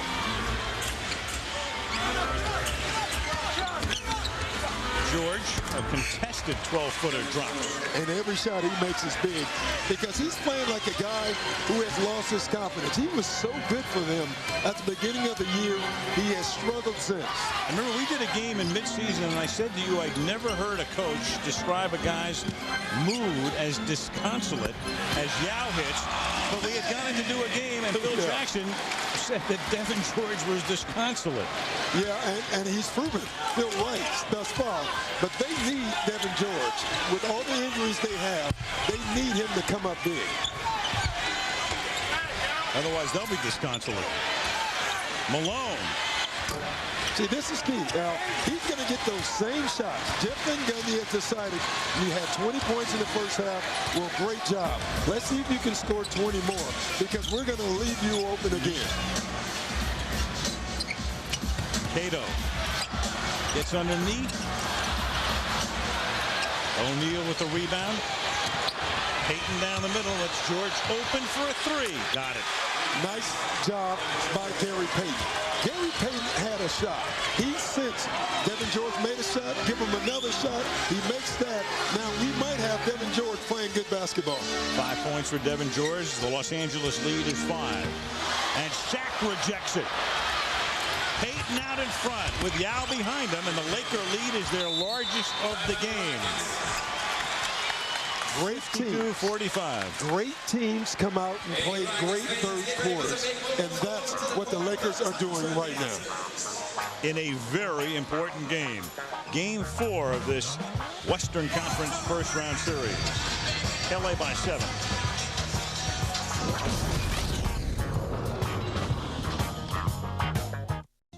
This copyrighted telecast of the National Basketball Association may not be retransmitted, reproduced, rebroadcast, or otherwise distributed or used in any form without the express written consent of the NBA.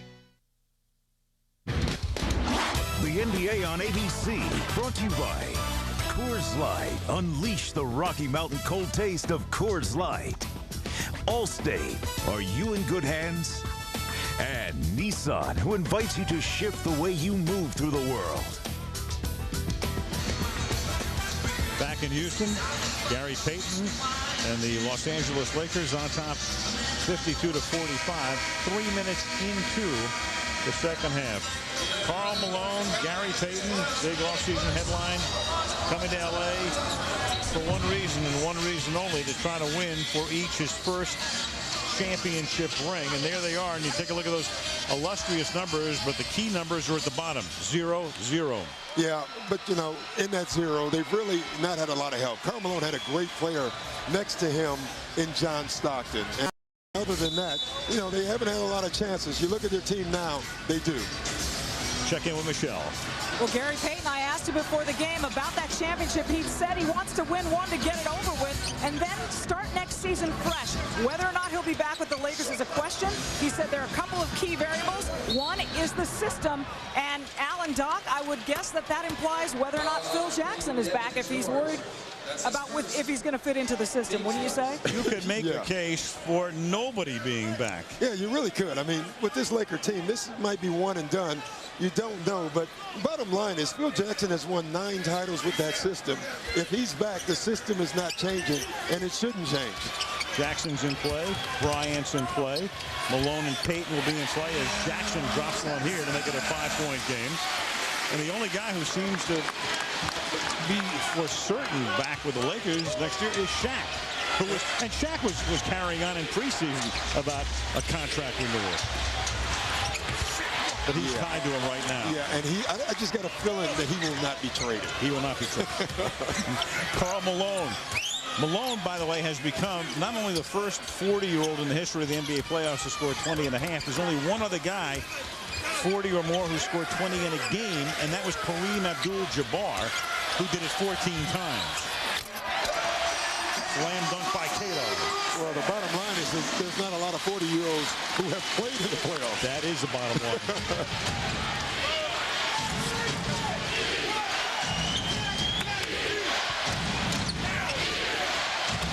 Gives us 2 officials working as Joe Crawford with a calf injury had to come out early in the first quarter and has not come back. Inside to Yao.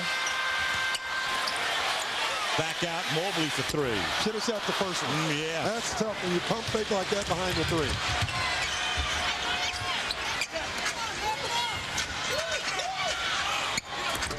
O'Neal from Peyton, like they've been doing it for 10 years together. Wow. This is a touchy time in the game for the Rockets. You know, the one thing you don't want with the Lakers is to give them a cushion so they can get comfortable. The triple Yao, steal the ball. Peyton will take it all the way, draws the foul. Foul on Francis. Back to Peyton and O'Neal. I mean, this is just two players connecting on this pass. I mean, right here, right when the spin happened, it's like a football play on a down and out. On the down part, the quarterback releases the pass, and it's there. I think that's called a down and out, right? That's a down and out. Yes. I think it's more like Gretzky to Messier in about 1987 in Edmonton. Not bad. But I like the very good. I'm learning. Doc? You'll be with John and me this year. Well, yeah, you know, I'm thinking we're in Texas. The Texans. Right. The draft was yesterday. Mm-hmm. Got up-and-coming team here with David Carr, quarterback. Eli Manning's going to see how easy it is to play in New York pretty soon. We were asking Jeff Van Gundy about that. You know, and of course in New York, everything is like magnified 100 times, and he kind of laughed off. He said, you know, you're anywhere but New York. Exactly. It's the Bush Leagues. In terms of what you have to deal with the media coverage every day. Not to be called Houston Bush League, otherwise he'll get about 8,000 emails. Jackson hits. Two-pointer is inside the arc. He's made two huge shots already in the second half for the Rockets. I mean, they had nothing on that play. The Lakers defended it great, but Jackson comes up big.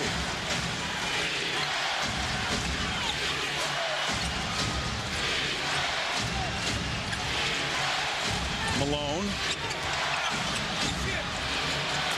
Two more. 24 points. For Malone. He's making them pay. He has to make those shots, or at least take those shots, and he's doing it. You're right. You're talking about Van Gundy saying, show me again. He can get 20 in a half, and he's got 4 in this half. He's 10 of 14, and Mobley gets fouled. Bryant. I mean, this is great defense by Devin George, but better offense by Jimmy Jackson. And then down on the other end, they're putting Yao Ming now on Karl Malone, but you can see wide open. You didn't even see a hand in the picture. Karl Malone is getting wide open shots, and right now he's making them. Yao.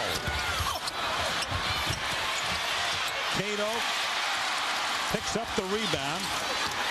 Then Mobley sends it into the corner, and that's in and out. But Jackson gets it back, and we've got a whistle. Look at Phil Jackson. He is miffed right now because Kobe Bryant picks up his third foul, and he wants to know why there was not a foul over the back instead of a foul on Kobe Bryant. And he wasn't too happy about the last foul either. You know, we talked about Karl Malone being more animated. Phil Jackson is more animated in this game also. Well, it's playoff time.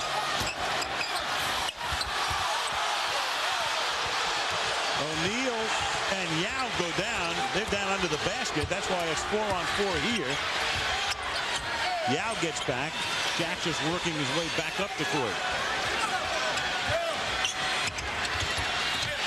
Taken away. Good steal by Cato. Again, because they're double teaming Shaq before he catches the ball.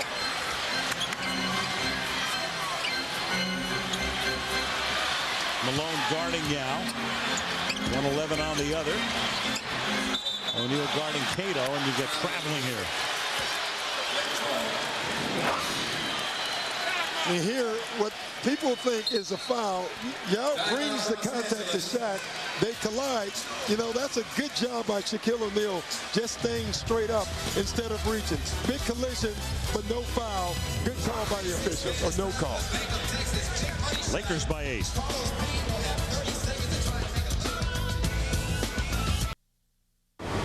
Welcome back to 20th Century Fox's presentation of ABC Sports. Play like there's no tomorrow. Back in Houston, Lakers lead at 59-51, but good news here in that referee Joey Crawford has returned to action in this game just in time for the rest of this second half. He had been taken to a hospital nearby for tests on his calf. The concern was, he told me, that because he travels so much, he might have a blood clot in that calf. But they did all the tests. They ruled that out. They've decided it's simply a calf strain. They've got him in a sleeve, and he is back in action. He said, I was mostly concerned about leaving my two buddies out there alone. I wanted to be the third guy here to share my burden of the duties. Guys? Thank you, Michelle. And there he is, Joey Crawford. And needed in this game. You know, I found it interesting. All the veteran players came out, and the first thing they asked, Joey, you're okay? Yeah, right. Such concern. Such concern. Joey, where have you been?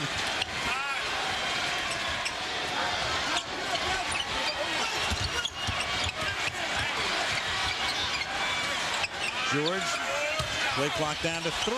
O'Neal. Ticking down to 4 minutes left. Third quarter. LA up in the series, 2-1. Up by 8, now only 6. Melvin Cato. Rim-rattling dunk. And I guarantee you that was set up by Jeff Van Gundy out of the timeout. And again, Rockets offense created by the pick and roll. They're leaving Malone alone. Ball passes it up. Now Kobe off the glass. Too hard. Shaq is there. And Shaq fouled by Cato on the way up. Cato, that would be foul number 2. And now you look at this pick and roll. You see Yao Ming clearing out. Malone has to stay with Yao, which allows Cato to set the pick and roll and get an open dunk. Nice offense. Shaquille is 1 out of 6 from the free throw line. 11 out of 37 in this series. I don't like the pace of this game if I'm Jeff Van Gundy. I love the first half, the first quarter. They were in transition. I like the first 2 minutes of the third quarter. But since then, it's been a half-court game, and I don't think that's good for the Rockets. Lakers controlling the pace of the game. Shaq makes 1 out of 2. 2 for 8 now on the day.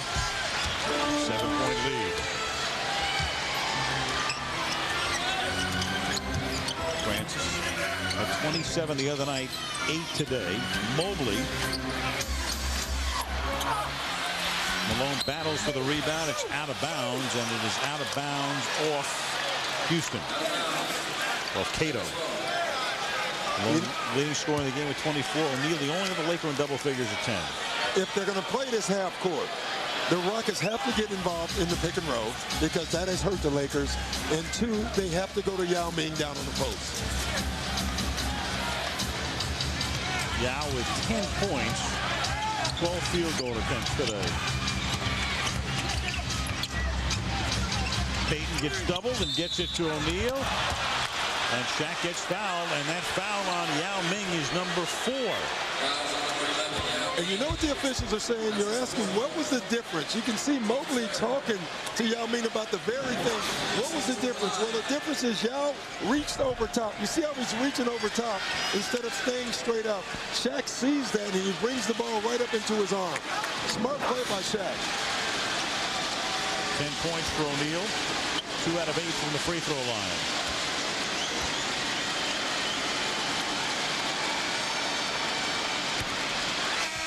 Makes the first next Sunday. More action. ABC. Our coverage of the playoffs will continue. First round game, NBA playoffs next Sunday on ABC. The home of the NBA Finals game, of course, to be determined.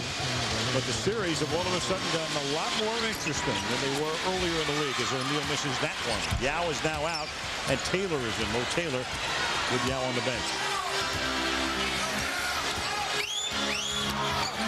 Francis. And Payton looks around and says, you gotta be kidding me. Yeah, but they're going to need Francis to do that. Phil Jackson can't be happy with his defense in one way because no one saw the ball.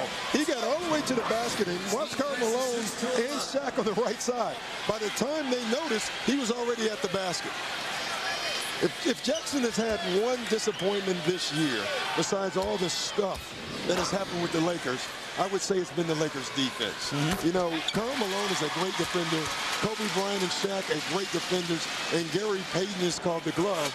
And you thought not only would they be better offensively, I thought they would be dominant defensively. And that's the one area that I think the Lakers and Jackson have been the most disappointing. I'd agree. And for Phil, it's been a season unlike any he possibly could have imagined.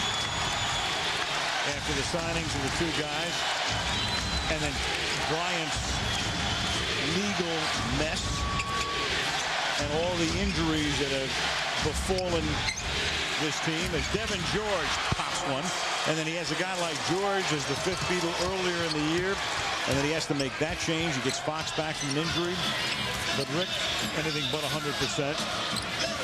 Malone out half the year. Yeah, they've had it all. Francis. Looking for the foul instead of making the layup. He could have gone on the strong side of the basket. Instead, he went underneath to try to draw a foul from Shaq. Malone from Bryant. He's held in the lane by Jim Jackson. The Rockets better be very careful in this stretch. You can see this lead. This is not a Rocket fast break lead, or if you're watching the Mavericks or Sacramento, the lead can change 10 or 20 points in 2 minutes. This is a slow run right now by the Lakers, and this is exactly the way they want it.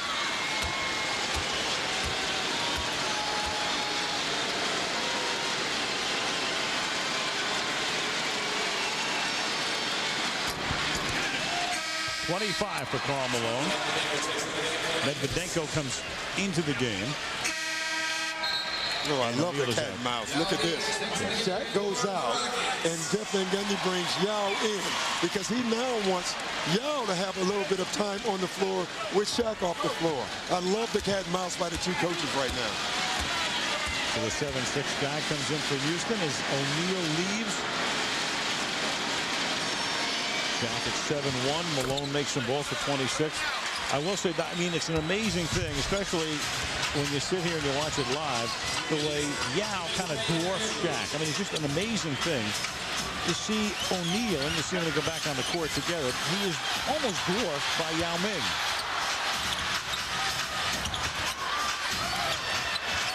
Mobley missed the three.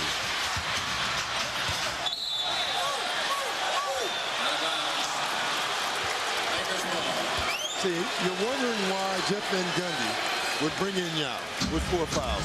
He's looking at an 11-point deficit right now, thinking this is a key stretch for us. We need our best players on the floor. No doubt. Minute and a half to go in the third.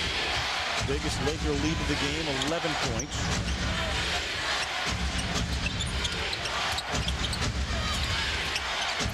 Medvedenko. George saves. Now Payton.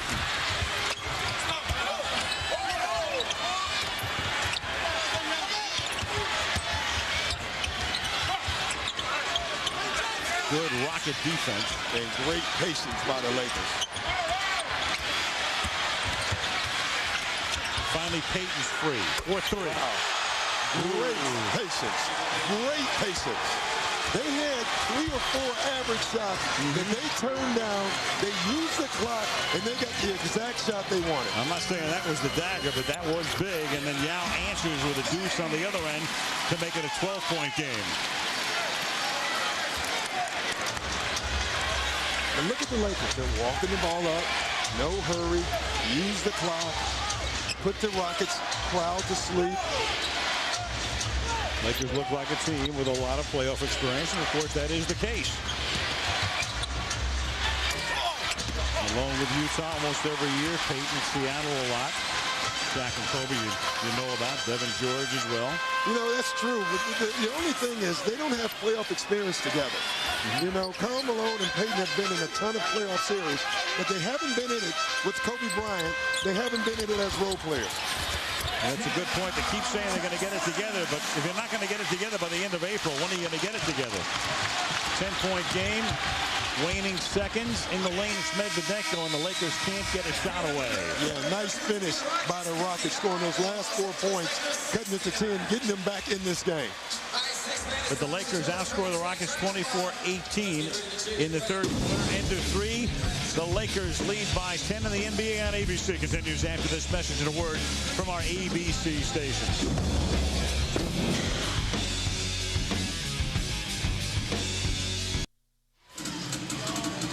Back in Houston now, Michaels, Doc Rivers, Michelle Tafoya. Rockets led by 3 at the end of the first quarter. Then the Lakers assumed a 4-point lead. We had an altercation in the first half, which led to that. Karl Malone, the ripped shirt, and he refuses to wear the backup badge of honor here as Malone is having a phenomenal afternoon, and we start the fourth quarter. Yeah, and one of the things we talked about, look at this here. Double teaming Kobe and Shaq without the ball, forcing the other guys to take shots here. Here's another one. They double team Shaq. Karl Malone steps up. Karl Malone will get the shot, doesn't make it. Jeff Van Gundy has decided you're going to get these shots, other guys. Another double team here with Kobe, but look what it leads to here. You'll see Gary Payton replace, get to the spot, and make a 3. If the role players on the Lakers make 3s and shots, it makes it very difficult for the Rockets to come back in this game. If they don't, they can't. That was a role player's 3-point attempt. Kareem Rush missing. Rush and Walton are in the game. Interestingly, the Lakers pulling away in the third quarter, and they did it with Kobe not scoring.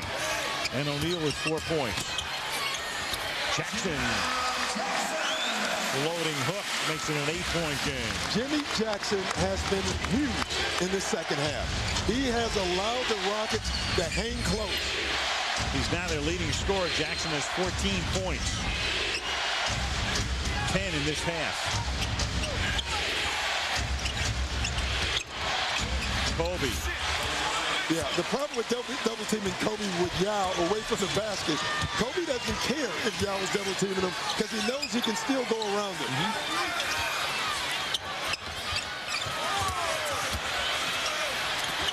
Yao tries to get free, flings up a left-hander that doesn't go, but gets fouled.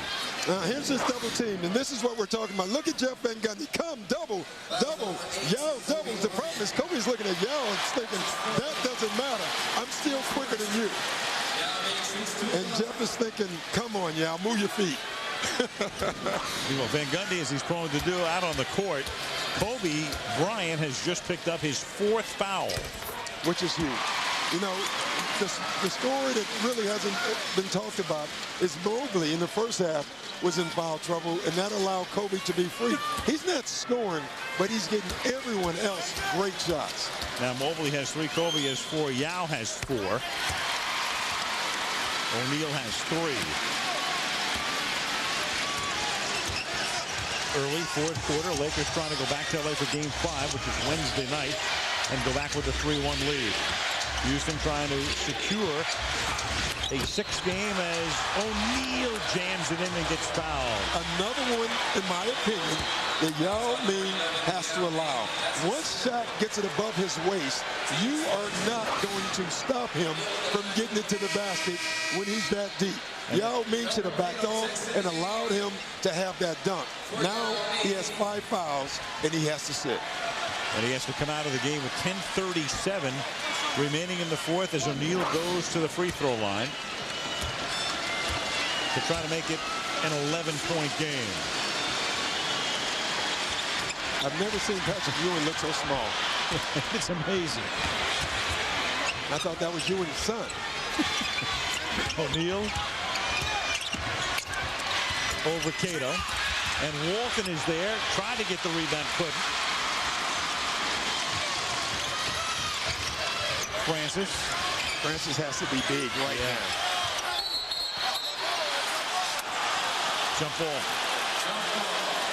Francis has to come up big right now, and it doesn't necessarily have to be scoring. It has to be getting guys involved.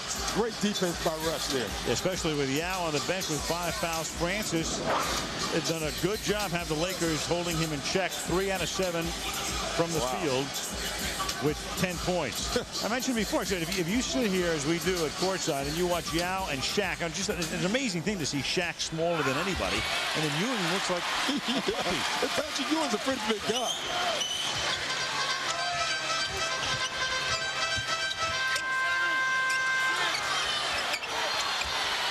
Taylor. One thing is a constant for the Lakers in this series. Gary Payton is on the bench in the fourth quarter. I wouldn't be surprised, though, in this game that you see him because of the new lineup that they tried for a while. I think you will see him some, unless this unit plays well. One thing that Phil Jackson does, if the unit is playing well, he doesn't care if Kobe and Shaq's on the bench. He tends to stick with it. Payton hasn't played a second. Free as Walton comes in the back door and then can't make the lay-in. Yeah, he saw Cato.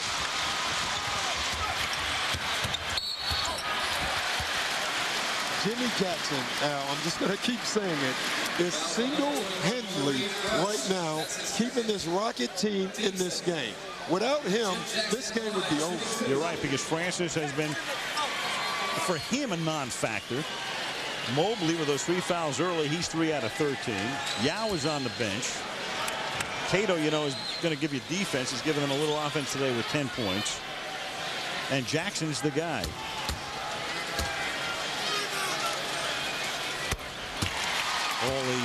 An all-access look at the NBA playoffs. Tune into the NBA TV playoff show Destination Finals every weeknight on NBA television.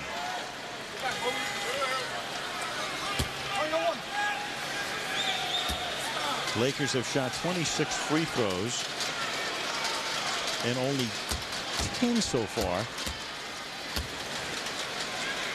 for Houston.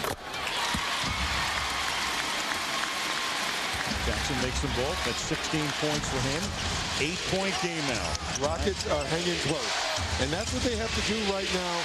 Weather this storm without Yao Ming.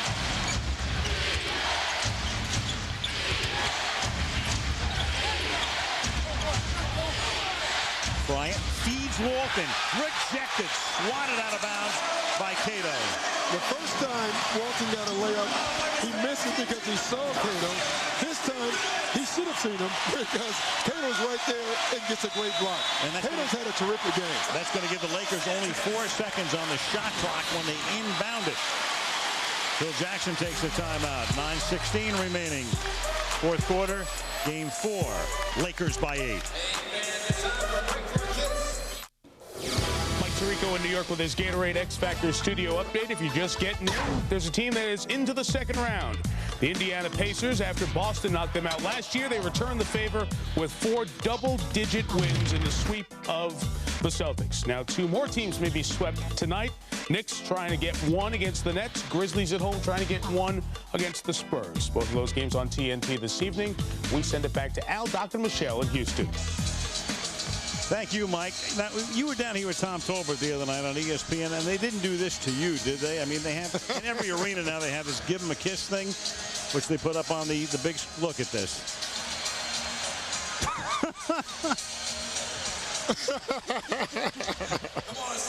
Anything to keep you from going back to coaching next year. I don't know how that might send me.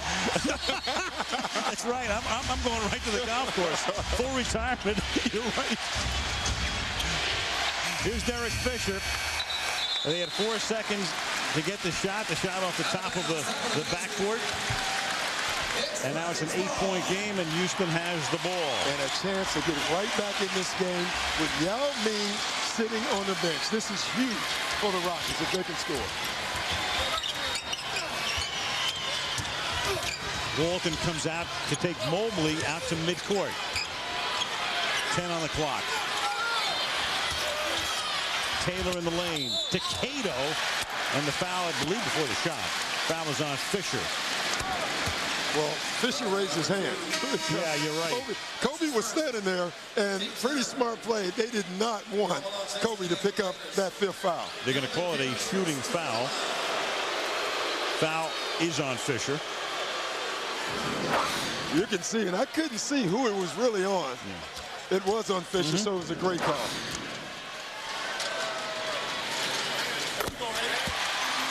I tell you right now, this has been a series, in my opinion, about the role players. Both teams have done a pretty good job of trying to double team and stop their key guys. And it's really been the team whose role players have played better. Cato and Jackson have been terrific. Karl Malone has been good. Devin George has been good for the Lakers. You saw the graphic when he took the foul shot about what it means to be up 3-1. In the history of the NBA playoffs, teams with a 3-1 lead are 143-7 in that series. Taken away from Malone. Jackson. Taylor gets it back out to Mobley for a three. It doesn't go. Yeah, unfortunately, Al, I'm one of those 7. Oh, yeah. I didn't want to bring that up, Doc. Well, thanks. Jeff Van Gundy is too, you know. Yes.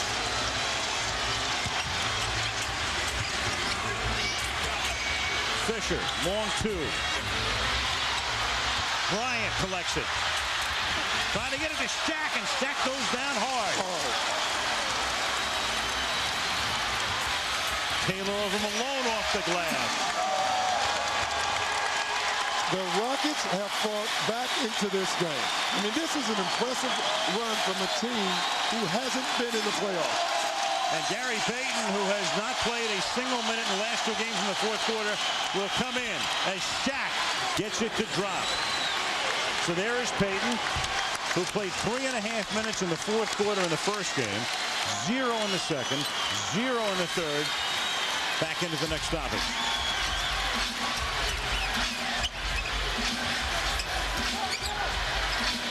Taylor is free. O'Neal collects it. 11 rebounds for Shaquille. Bryant. Oh, boy. Wow. How many guys can do that? You know, Jeff Van Gundy told me something interesting before the game. He said Kobe Bryant is one of those guys, if you make a mistake at all defensively, he will take advantage of it. He's double-teamed him throughout this series, and he only has 3 turnovers in this entire series. That was a great example right there. Great example of what he can do, and he did it. That spectacular three-point play in week 2, or in game 2, was the key. There's Shaq colliding with Cato. Shaquille goes down, comes back and gets the bounce here. And then Bryant with a move very few can make or have ever been able to make with 6:55 to go. Lakers by 8.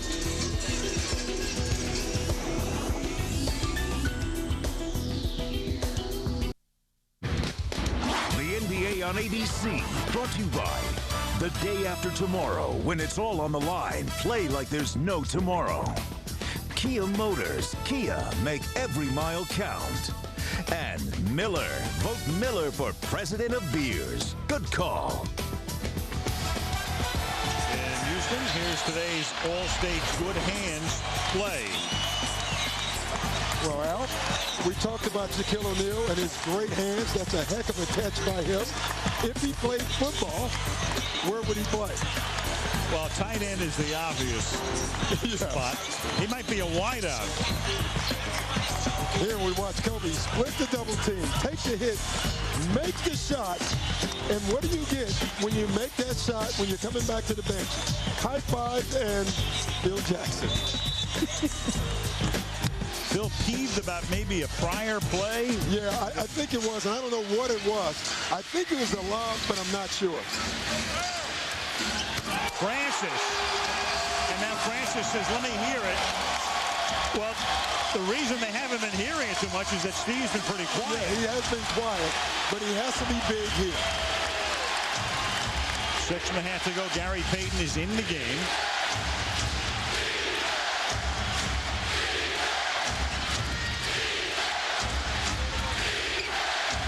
Bryant.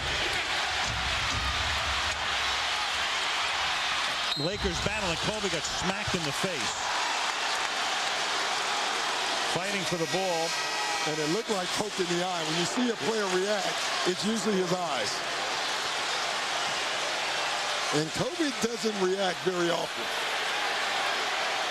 No, the only time I've seen him, well, this season, the second time he hurt his shoulder in a Seattle game. Yeah, you can see it right there. Yep. Steve Francis got the left hand in there. That, along the way, is the 4th foul for Francis. And we'll take a break.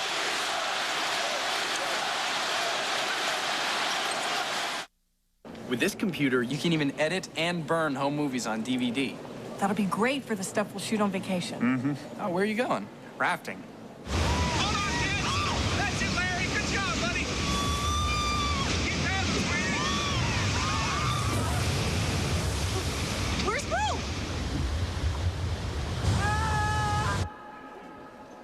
Did I mention you can edit stuff out? That'd be good.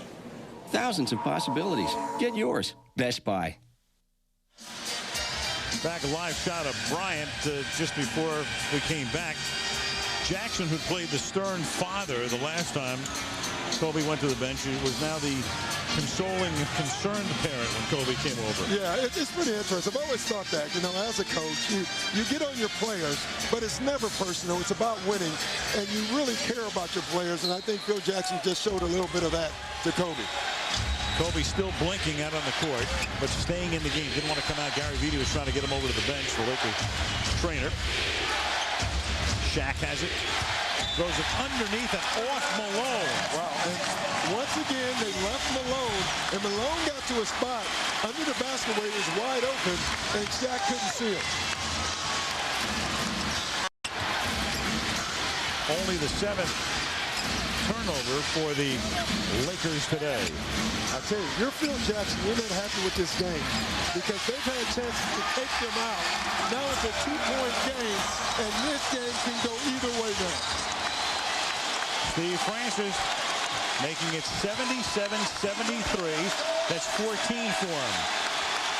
It's the Rockets with the momentum. Kobe, way long.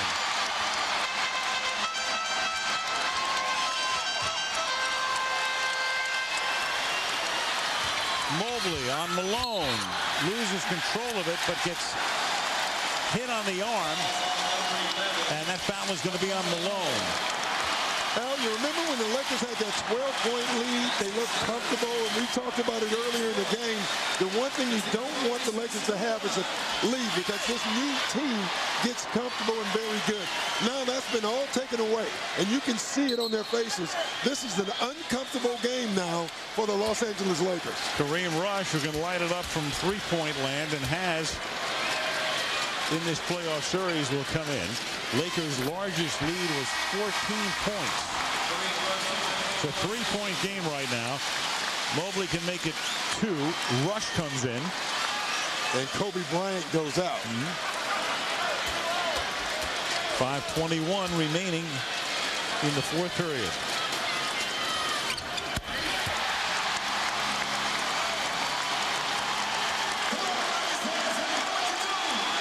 Mobley with 10. 5 Rockets now in double figures. Crowd on its feet.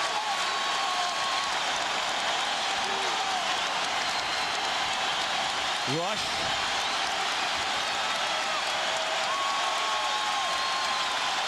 Inside to Shaq. Got it. Momentarily silencing the crowd. 79-75. Inside 5 minutes.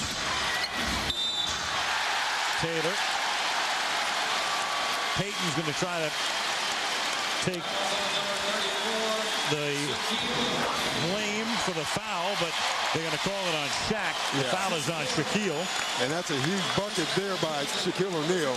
And great drive by Taylor, forcing the contact and getting the foul on Shaquille O'Neal. 4 fouls now on Shaquille O'Neal.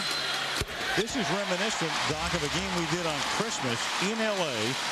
when the Rockets came from behind, and they did it with Yao on the bench. Yeah, and Jeff Van Gundy has done that a lot this year.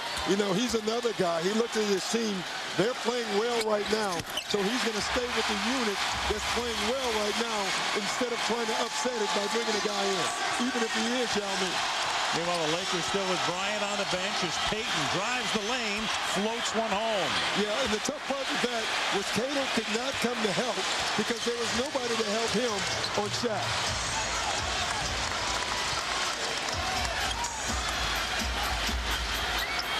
Francis.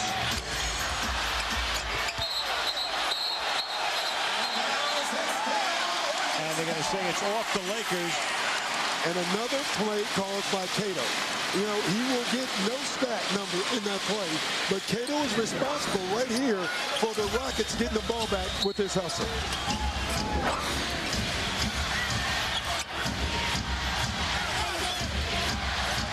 Rush guarding Mobley.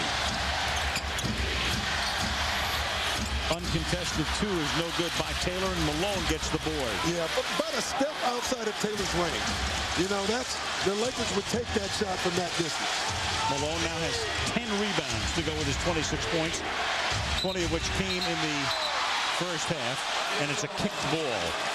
Lakers will inbound. And right now, the role players, Karl Malone and Gary Payton, have injected themselves into this game. Now Kobe's getting ready to come back into the game. He'll come in, Rush comes out. So the Lakers have their Fab Four plus Devin George on the floor right now. Yao Ming is standing up on the Rockets sideline, but not yet ready to come back into the game. Yao with 5 fouls.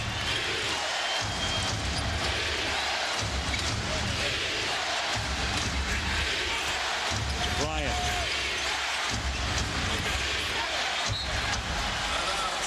Out of bounds. And that's 4 seconds on the shot clock. So the Lakers, as was the case a few minutes ago, will have to get off a quick shot, which was unsuccessful the last time. George to inbound. 4 on the shot clock. Payton can't even get the off-balance shot away and travels. Again, they're leaving guys to double team other guys. Right there, Jimmy Jackson calls that play because he left Devin George to double team Gary Payton, knowing there's only 4 seconds on the clock, not enough time to make a pass.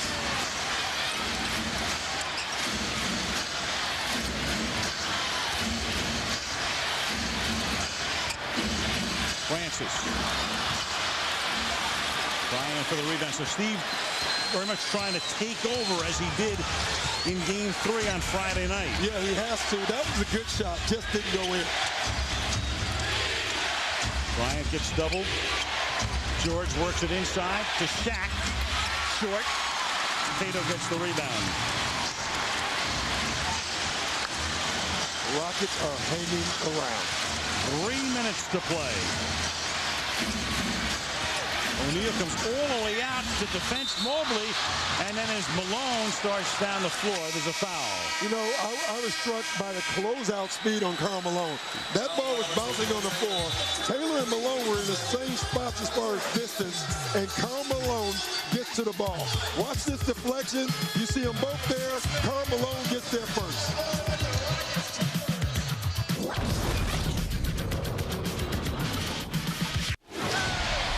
This series started in Los Angeles a week ago last night. Kobe Bryant missed that shot with the Lakers down by 1, but O'Neal was there to clean it up. And then the Rockets still had a chance at the horn with Jim Jackson, normally deadly from that left corner for a 3, missing. And by that narrow margin, did the Lakers escape? Then Kobe had them pull away in the second half in Game 2. Rockets win Game 3, and here we are, Doc, right now. Tight one, going right down to the end in Game 4. Going right down to the end, and now it doesn't matter with transition or half court. The rest of this game is going to be half court most likely, unless you get a turnover. It's going to come down to execution. I think Jeff Van Gundy has just done a wise thing by putting Yao Ming in. Forget the fouls or anything else. They need his offense. They need him involved offensively. They were +6 with him on the bench.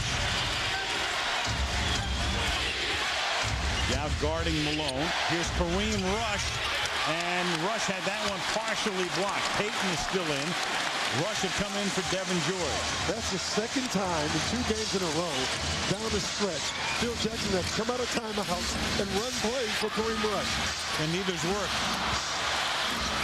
Rush had a chance the other night to turn a 6-point game into a 3-point game on the play they called for him late in the 4th.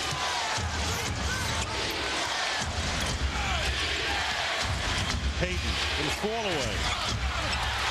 O'Neal can't grab the board. Instead, Jackson comes away with it. Jim Jackson has 17 rebounds, his career high either regular season or postseason. Yao gets it back, is going down, and traveling is the call. Oh, what a play by Karl Malone. He's been holding and pushing legally, I must say, all game low with the body. And at the very end, watch Karl Malone pull the chair. Yep. He'll back up. Yao Ming is looking for Malone's body, and he can't find it. He loses his balance, and he travels. Excellent play. Is there a guy who can do that in the league any better than Malone? No, the only guy that used to do it pretty well was Rick Mahorn. Kobe has the pass knocked away. Trying to get it to Malone. We have 1:40 to play. It's a 4-point game. 18,000 plus standing at the Toyota Center as Mobley goes all the way. Pick and roll. And it works now because Yao Ming is in the game and you can't leave him. So Yao Ming didn't score. He wasn't involved in that play. His presence was huge. Malone. Payton got the rebound. Al again. Malone wide open. They're going to leave him open again. They are going to make somebody else beat them instead of these two key guys. Kobe. Yao comes out to help out. Rush gets it into O'Neal, and O'Neal gets fouled by Cato underneath. Great foul. Shaq's going up, number one. They're not in penalty, so they have to take it out on the side. And the key to this right here is he has the ball below his waist. He wraps him up so he can't get the ball up. Great foul by Cato. Even if they were in penalty, it was a good foul. 1:03 remaining. Huge possession. Big possession here for both teams. 14 on the shot clock.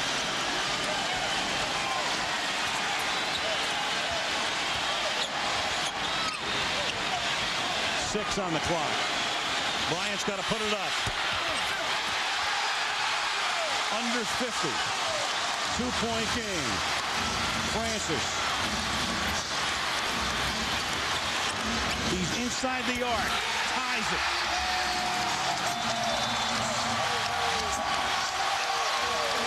Timeout Lakers.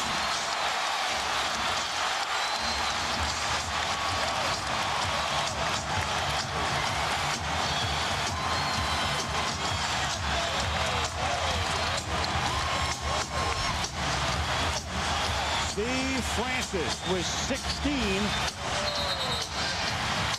and the one that ties. 81-81.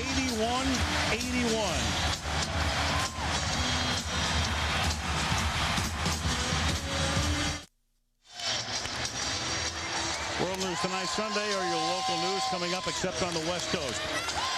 Doc, even though Houston lost 6 of its 8 last 8 regular season games, I think a lot of teams feared of all the bottom seeds in either conference, this was the one they feared. And the way it's turned out, there was a lot to be fearful about because the Rockets are right there. Well, they have Yao Ming number 1 and they have Steve Francis number 2. When you have 2 players that are quote-unquote franchise players on the same team, it makes it very difficult to play against that type of team in the playoffs. And here you see Steve Francis stepping up and making a huge shot. I thought the key to this game thus far was Yao Ming got in foul trouble. Jimmy Jackson's play kept them in. Jimmy Jackson and Cato kept them in this game. Now they have a chance to win this basketball game. This game was last tied at 37 all with 3 minutes and change remaining in the second quarter. Now, we talked about Karl Malone and Gary Payton and Fisher getting wide open shots all game. They may get another one here, and they might have to make it to win this game. Bryant circles, floats one, doesn't get the bounce. The shot clock is on. There's about a 3-second differential. Good no timeout by Van Gundy. He's going for the last shot. Francis way short, but Cato gets the rebound. We're under 4. And that's another air ball thrown up by Jackson with 0.4 of a second remaining. And now Joey Crawford will go over. The Rockets are contending there should be...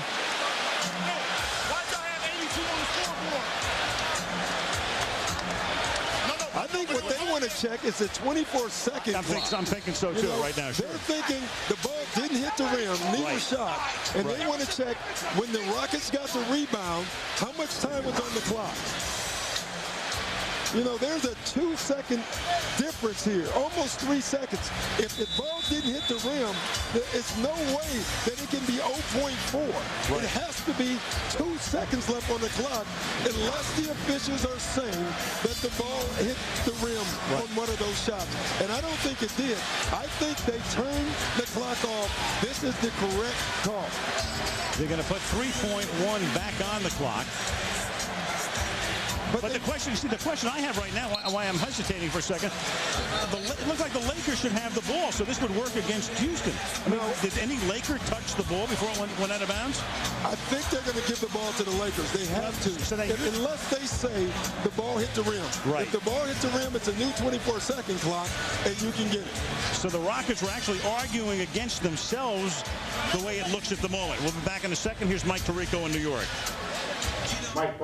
All right, Al, thank you very much. And there's 3.1 left now, Tom, with this situation. Laker ball timeout at midcourt. Where would you go? Well, you got to go to Kobe Bryant, but Houston also knows you're going to Kobe Bryant. So with that, you look for guys like Derek Fisher, Kareem Rush, or Karl Malone to make a jump shot. Because if I'm Jeff Van Gundy, I'm not letting Kobe Bryant beat me, and I know Phil knows that too. And how do you defend? Oh, just like Tom said, you know, I'm going to put 2 guys on Kobe Bryant. I'm going to make sure he does not beat me. He's going to have to get the ball. He's going to have to make a pass to one of those guys, and it's going to be, you know, Karl Malone or Fisher or Payton. They're going to have to win the game for him. Yeah, great playoff action here. A reminder, guys, we'll be back at it next Sunday. The NBA playoffs continuing on your home of the NBA Finals, ABC Sports.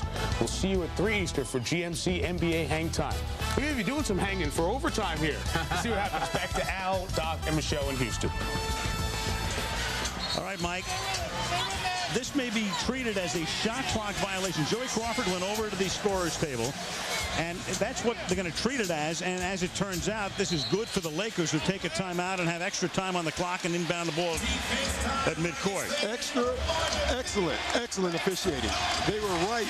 The Rockets scorer's table turned the 24-second clock off on that second shot, saying that the ball hit the rim, but the officials never signaled that it hit the rim.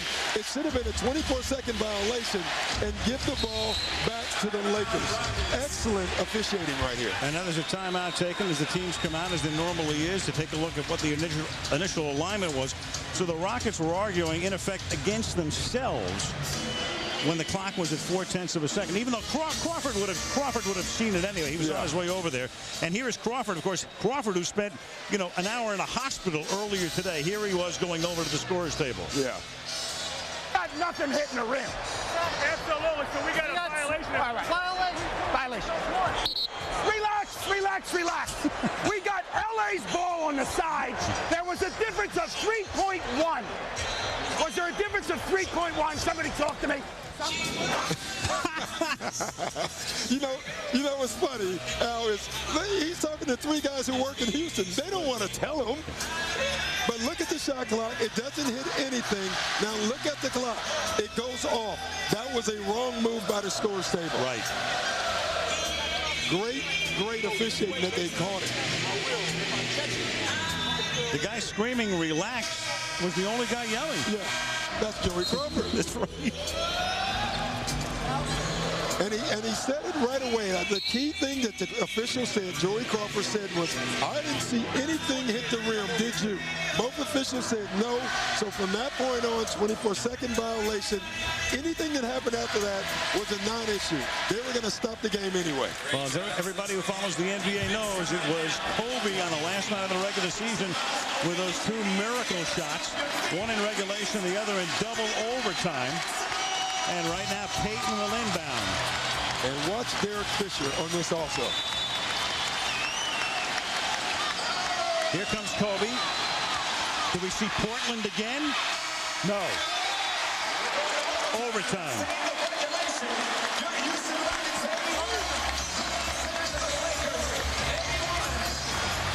Game 4.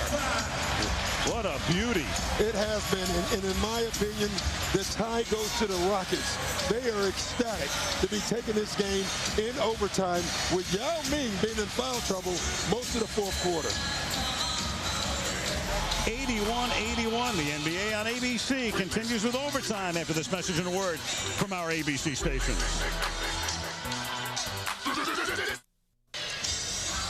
Coming up next again, World News Tonight Sunday, or your local news except on the West Coast.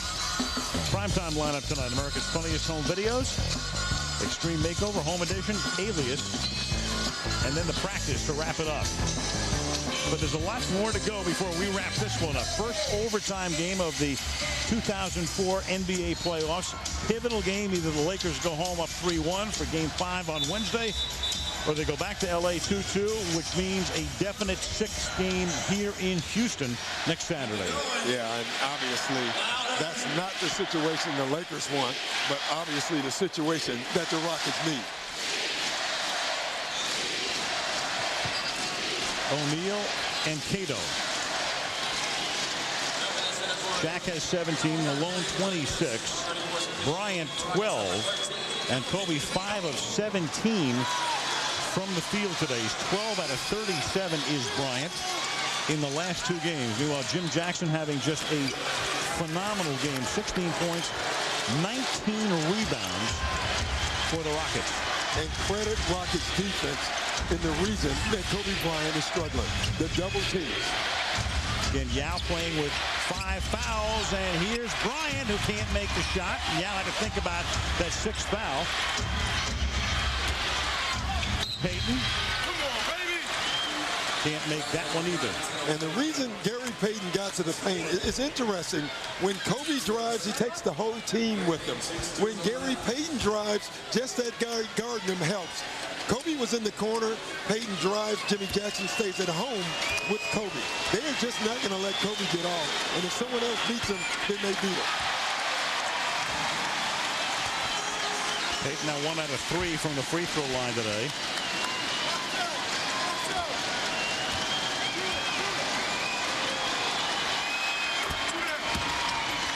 And the Lakers are up by 1. Steve Francis coming alive in the 4th quarter. A couple of big baskets. He has 16. Shaq comes out to guard Mobley, leaving Yao free. 83-82. That's the difference between Shaq and Yao. You know, Shaq's more powerful. Yao has more skill as far as he's able to make those open jump shots. Jackson is good from the free throw line. Malone gets by Yao, hangs one up that doesn't drop, and the foul is going to be on Malone, offensive. Now, the first 3 quarters, Karl Malone takes that jump shot. Down the stretch, he passes up the jump shot and then clears out and gets an offensive foul. 4 on him now. He is still going to have to take those same shots that they gave him in the first 3 quarters.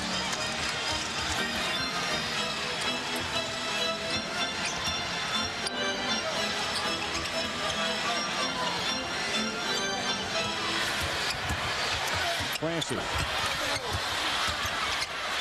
Jackson. Francis' shot doesn't go, but the putback does. Will it count? No.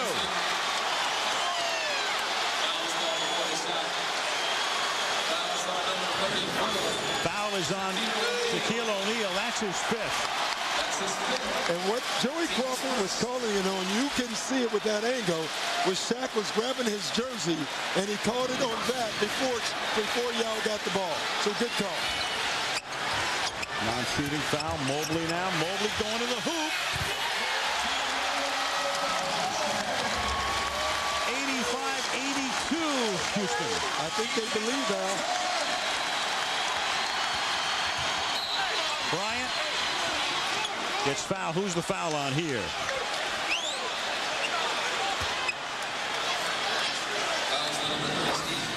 And you look at this drive here, and you know Shaq couldn't foul, had to get out of the way, and then Karl Malone was there so late that he couldn't foul. Again, what are they scoring on now? The pick and roll. That's Francis' 5th foul.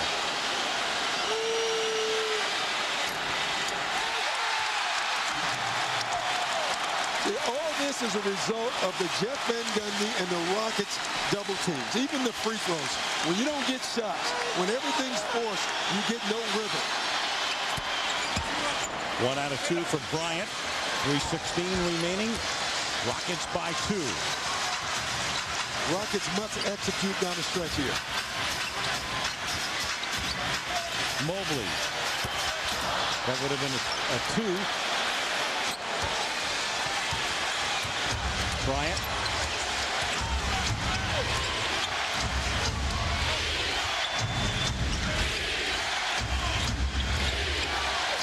Kobe with Yao coming out to double him. Now Fisher throws it up. Rockets take it away. Stevie Francis with the tough D. 2.5 to go in overtime.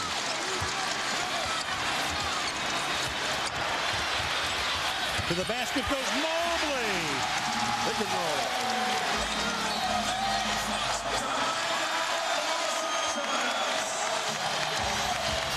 The Rockets are picked and rolling. Up by 4. Once again here, Al, pick and roll. Shaq and Kobe get caught up into the screen. Nobody steps up to help. Cuttino Mobley now twice has gotten all the way to the basket off the pick and roll.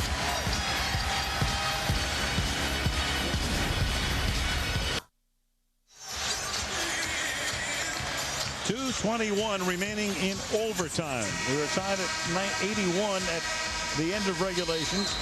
The Rockets have outscored the Lakers 6-2. Yao with 5 fouls.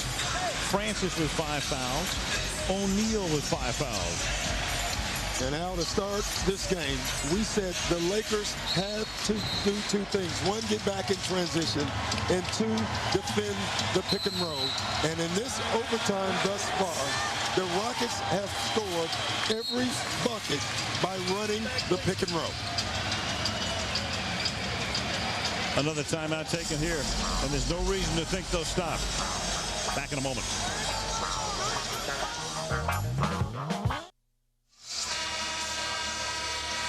Kobe Bryant today played 49 minutes, has 13 points. Doc talking about the pick and roll, and that's been the story for the Rockets, especially here in overtime. It really has. This first pick and roll was set by Yao Ming. He gets the wide open jump shot. Nobody rotates. The second one, Cuttino Mobley splits, gets all the way to the basket. The third one, Cuttino Mobley comes off, gets all the way to the basket. Nobody rotated on the first one.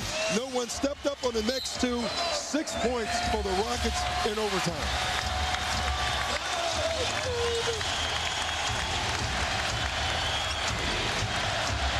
Bryant in the corner. Fisher.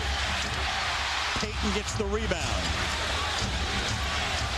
Clock ticks down to 2 minutes. Bryant doesn't hit the rim. Under 2 to play. First time Bryant gives it up. Fisher gets a wide open shot. He misses it. The second time Bryant forces the shot because his role players aren't making shots.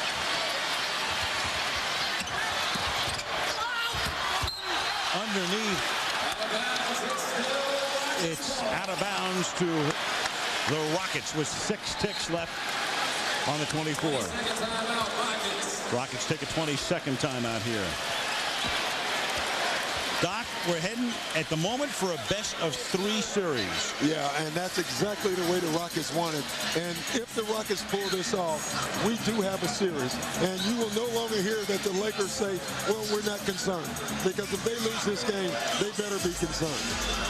I think they were concerned coming into the game. Again, it's a lot of whistling in the dark.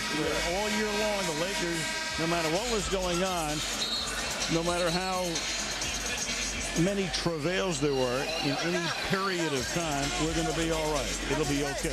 You know, but if you listen to the rest of the NBA, Al, everyone else in the NBA, player-wise, is saying, we don't care about their names. They still have to lace them up and play. And when you watch the Rockets, they're carrying that out. You can see they don't care who these guys are. They're going to come out and play, and they're playing very well. They care even less now than they did coming back on Tuesday after the Monday night game. 6 seconds left on the 24.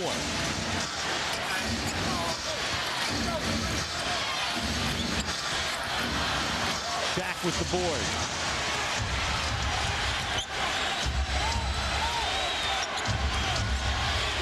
Payton. Malone's going to drive. Got it. Big. And big. foul. Again. Karl Malone is getting open shots, and he's taking advantage. He has responded this evening. And more importantly, that's the 6th foul on Yao Ming. So Yao Ming has fouled out.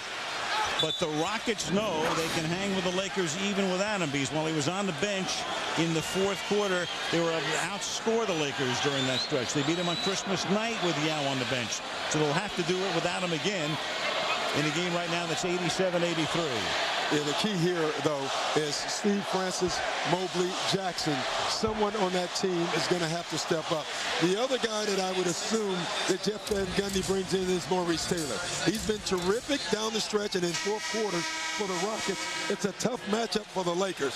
The key, though, is the pick and roll now. The pick and roll is a little easier for them to defend when Yao Ming is not in the game, because the bigs can rotate. When Yao Ming is in the game, it's very difficult to rotate off him, because you have to keep a body on him. It's 87-85. Malone is 6 out of 8, tries to make it a 1-point game. And it's a 1-point game with 1:27 to play. Big 3-point play by Karl Malone. Taylor and Cato up front. And then Jackson has it stolen by Bryant. Kobe Bryant's going to go all the way off the glass and make it 88-87. So the Rockets went from having a 4-point lead and inbounding the ball with 6 on the 24 to a 1-point deficit, and Yao having fouled out in a nanosecond in effect. The first was set up by Karl Malone's 3-point play. This was all Kobe Bryant. And that's what makes great players great, is they can struggle all game, but they're the one guy in the arena that never loses their confidence.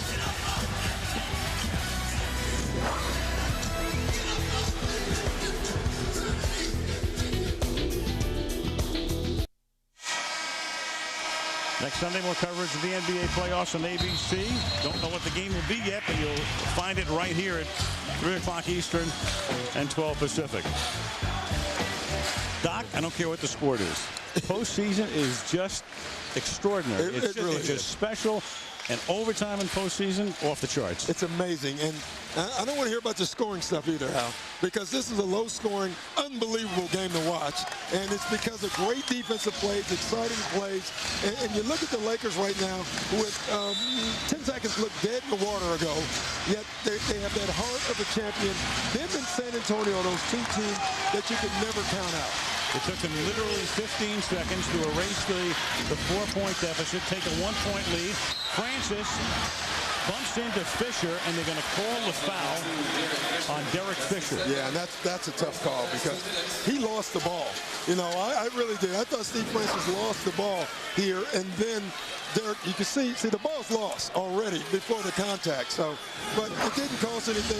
You bring it on the side, except for now next foul, you go to the free throw line. That was the one to give, 60 seconds to play.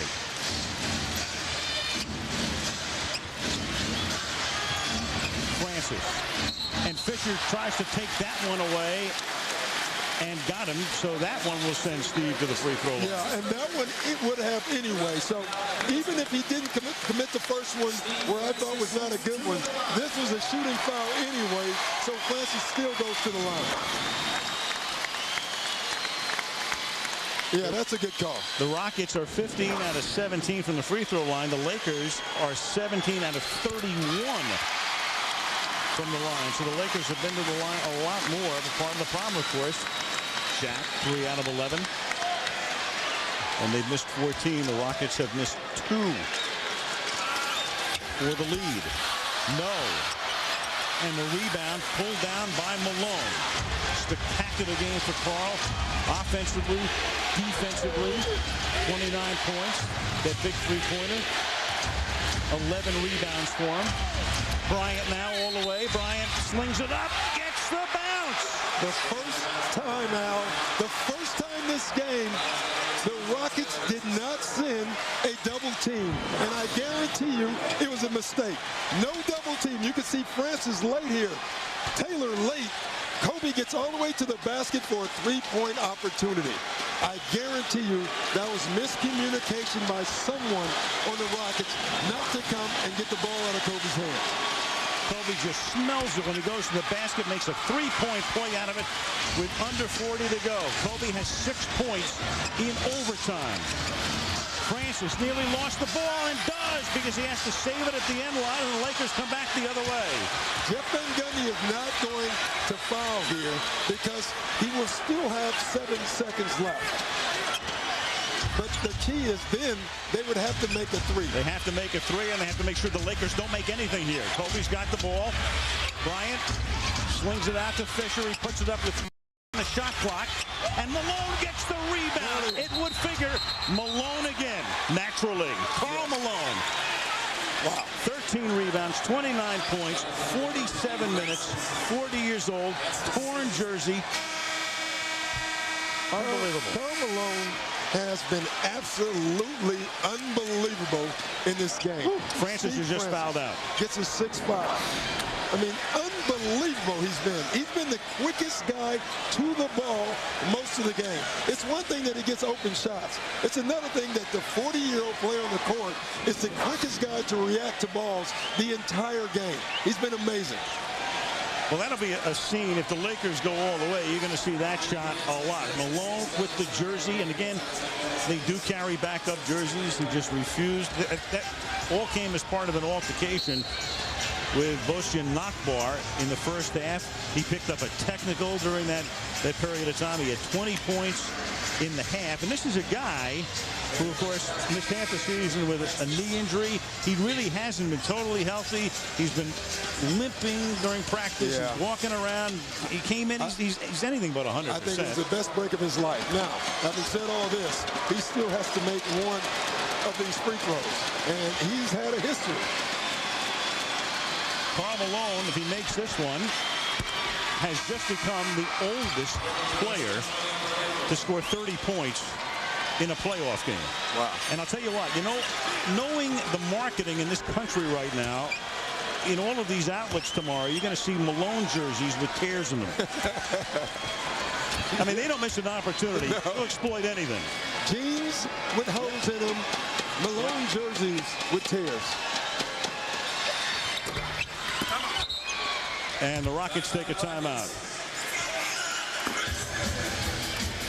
92-88. The boys in New York. What you think, guys? Well, Al, you talk about the complexion of a series changing. If this was 2-2, remember Kobe Bryant goes to Eagle, Colorado for 3 days of the legal proceedings in his trial. This could have been a very different situation for the remainder of the series. But Houston probably is going to talk about the one in Game 1 and this one that got away from them in the series. Well, even more so this one. This is a devastating loss if they go on to lose this game. You fight from 14 down late in the third quarter. You send it into overtime. Not only do you have a 4-point lead, you have 2 or 3 possessions to extend it to a 6-point lead. And I'll tell you what, Kobe Bryant didn't have a magnificent game, but that's what guys do when they're all NBA first team. They make a defensive play and make 2 big monster offensive plays. This is what the Lakers are doing right now. Because this was a big sigh of relief for them to get this win and to come back to win the game the way they did. And you talk about their role players, and it's hard to look at Karl Malone and Gary Payton as role players, but that's what they are on this team. And today they came with it and had a great game.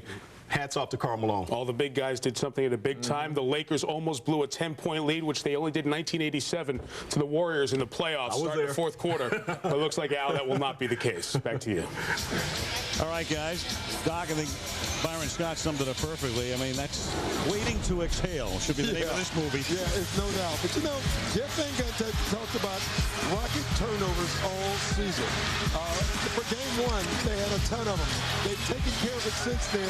But 2 big turnovers in overtime has really hurt the Rockets. Yeah, they were the second most turnover-prone team in the league. Only the Washington Wizards turned it over more.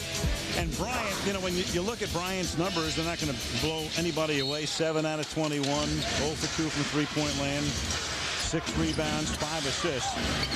But the steal, and then at the end, as Paget puts one up, and the Lakers will get on the plane and say what they hope is good riddance to Houston.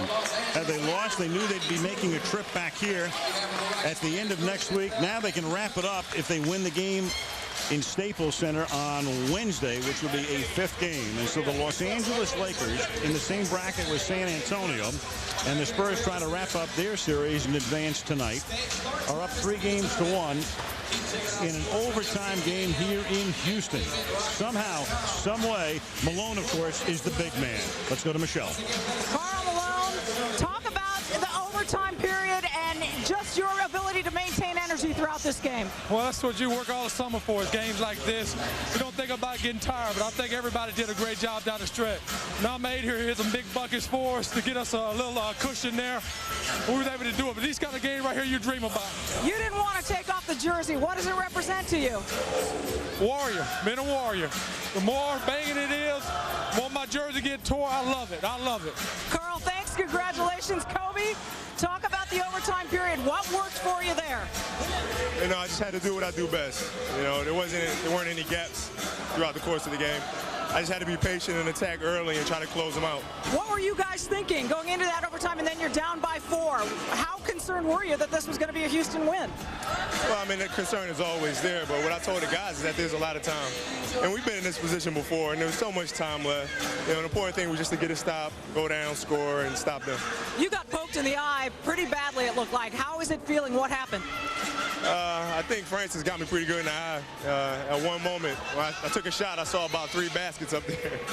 You know, but I was able to shake it off in overtime. Well, you guys are up 3-1. Congratulations, Kobe. Thank you. Back to you, Al. Thank you, Michelle. Doc, I can only imagine in the Los Angeles area tomorrow, a lot of mailmen will be delivering mail with torn uniforms. Yeah, and they really should, in tribute of the 40-year-old Karl Malone. Awesome. Overtime. Lakers win it 92-88. ABC Sports Online at ESPN.com. Coming up next, except on the West Coast, ABC World News Tonight. And now for Doc Rivers, Michelle Tafoya, and our entire ABC crew, this is Al Michaels saying so long from Houston, where the Lakers go up 3-1.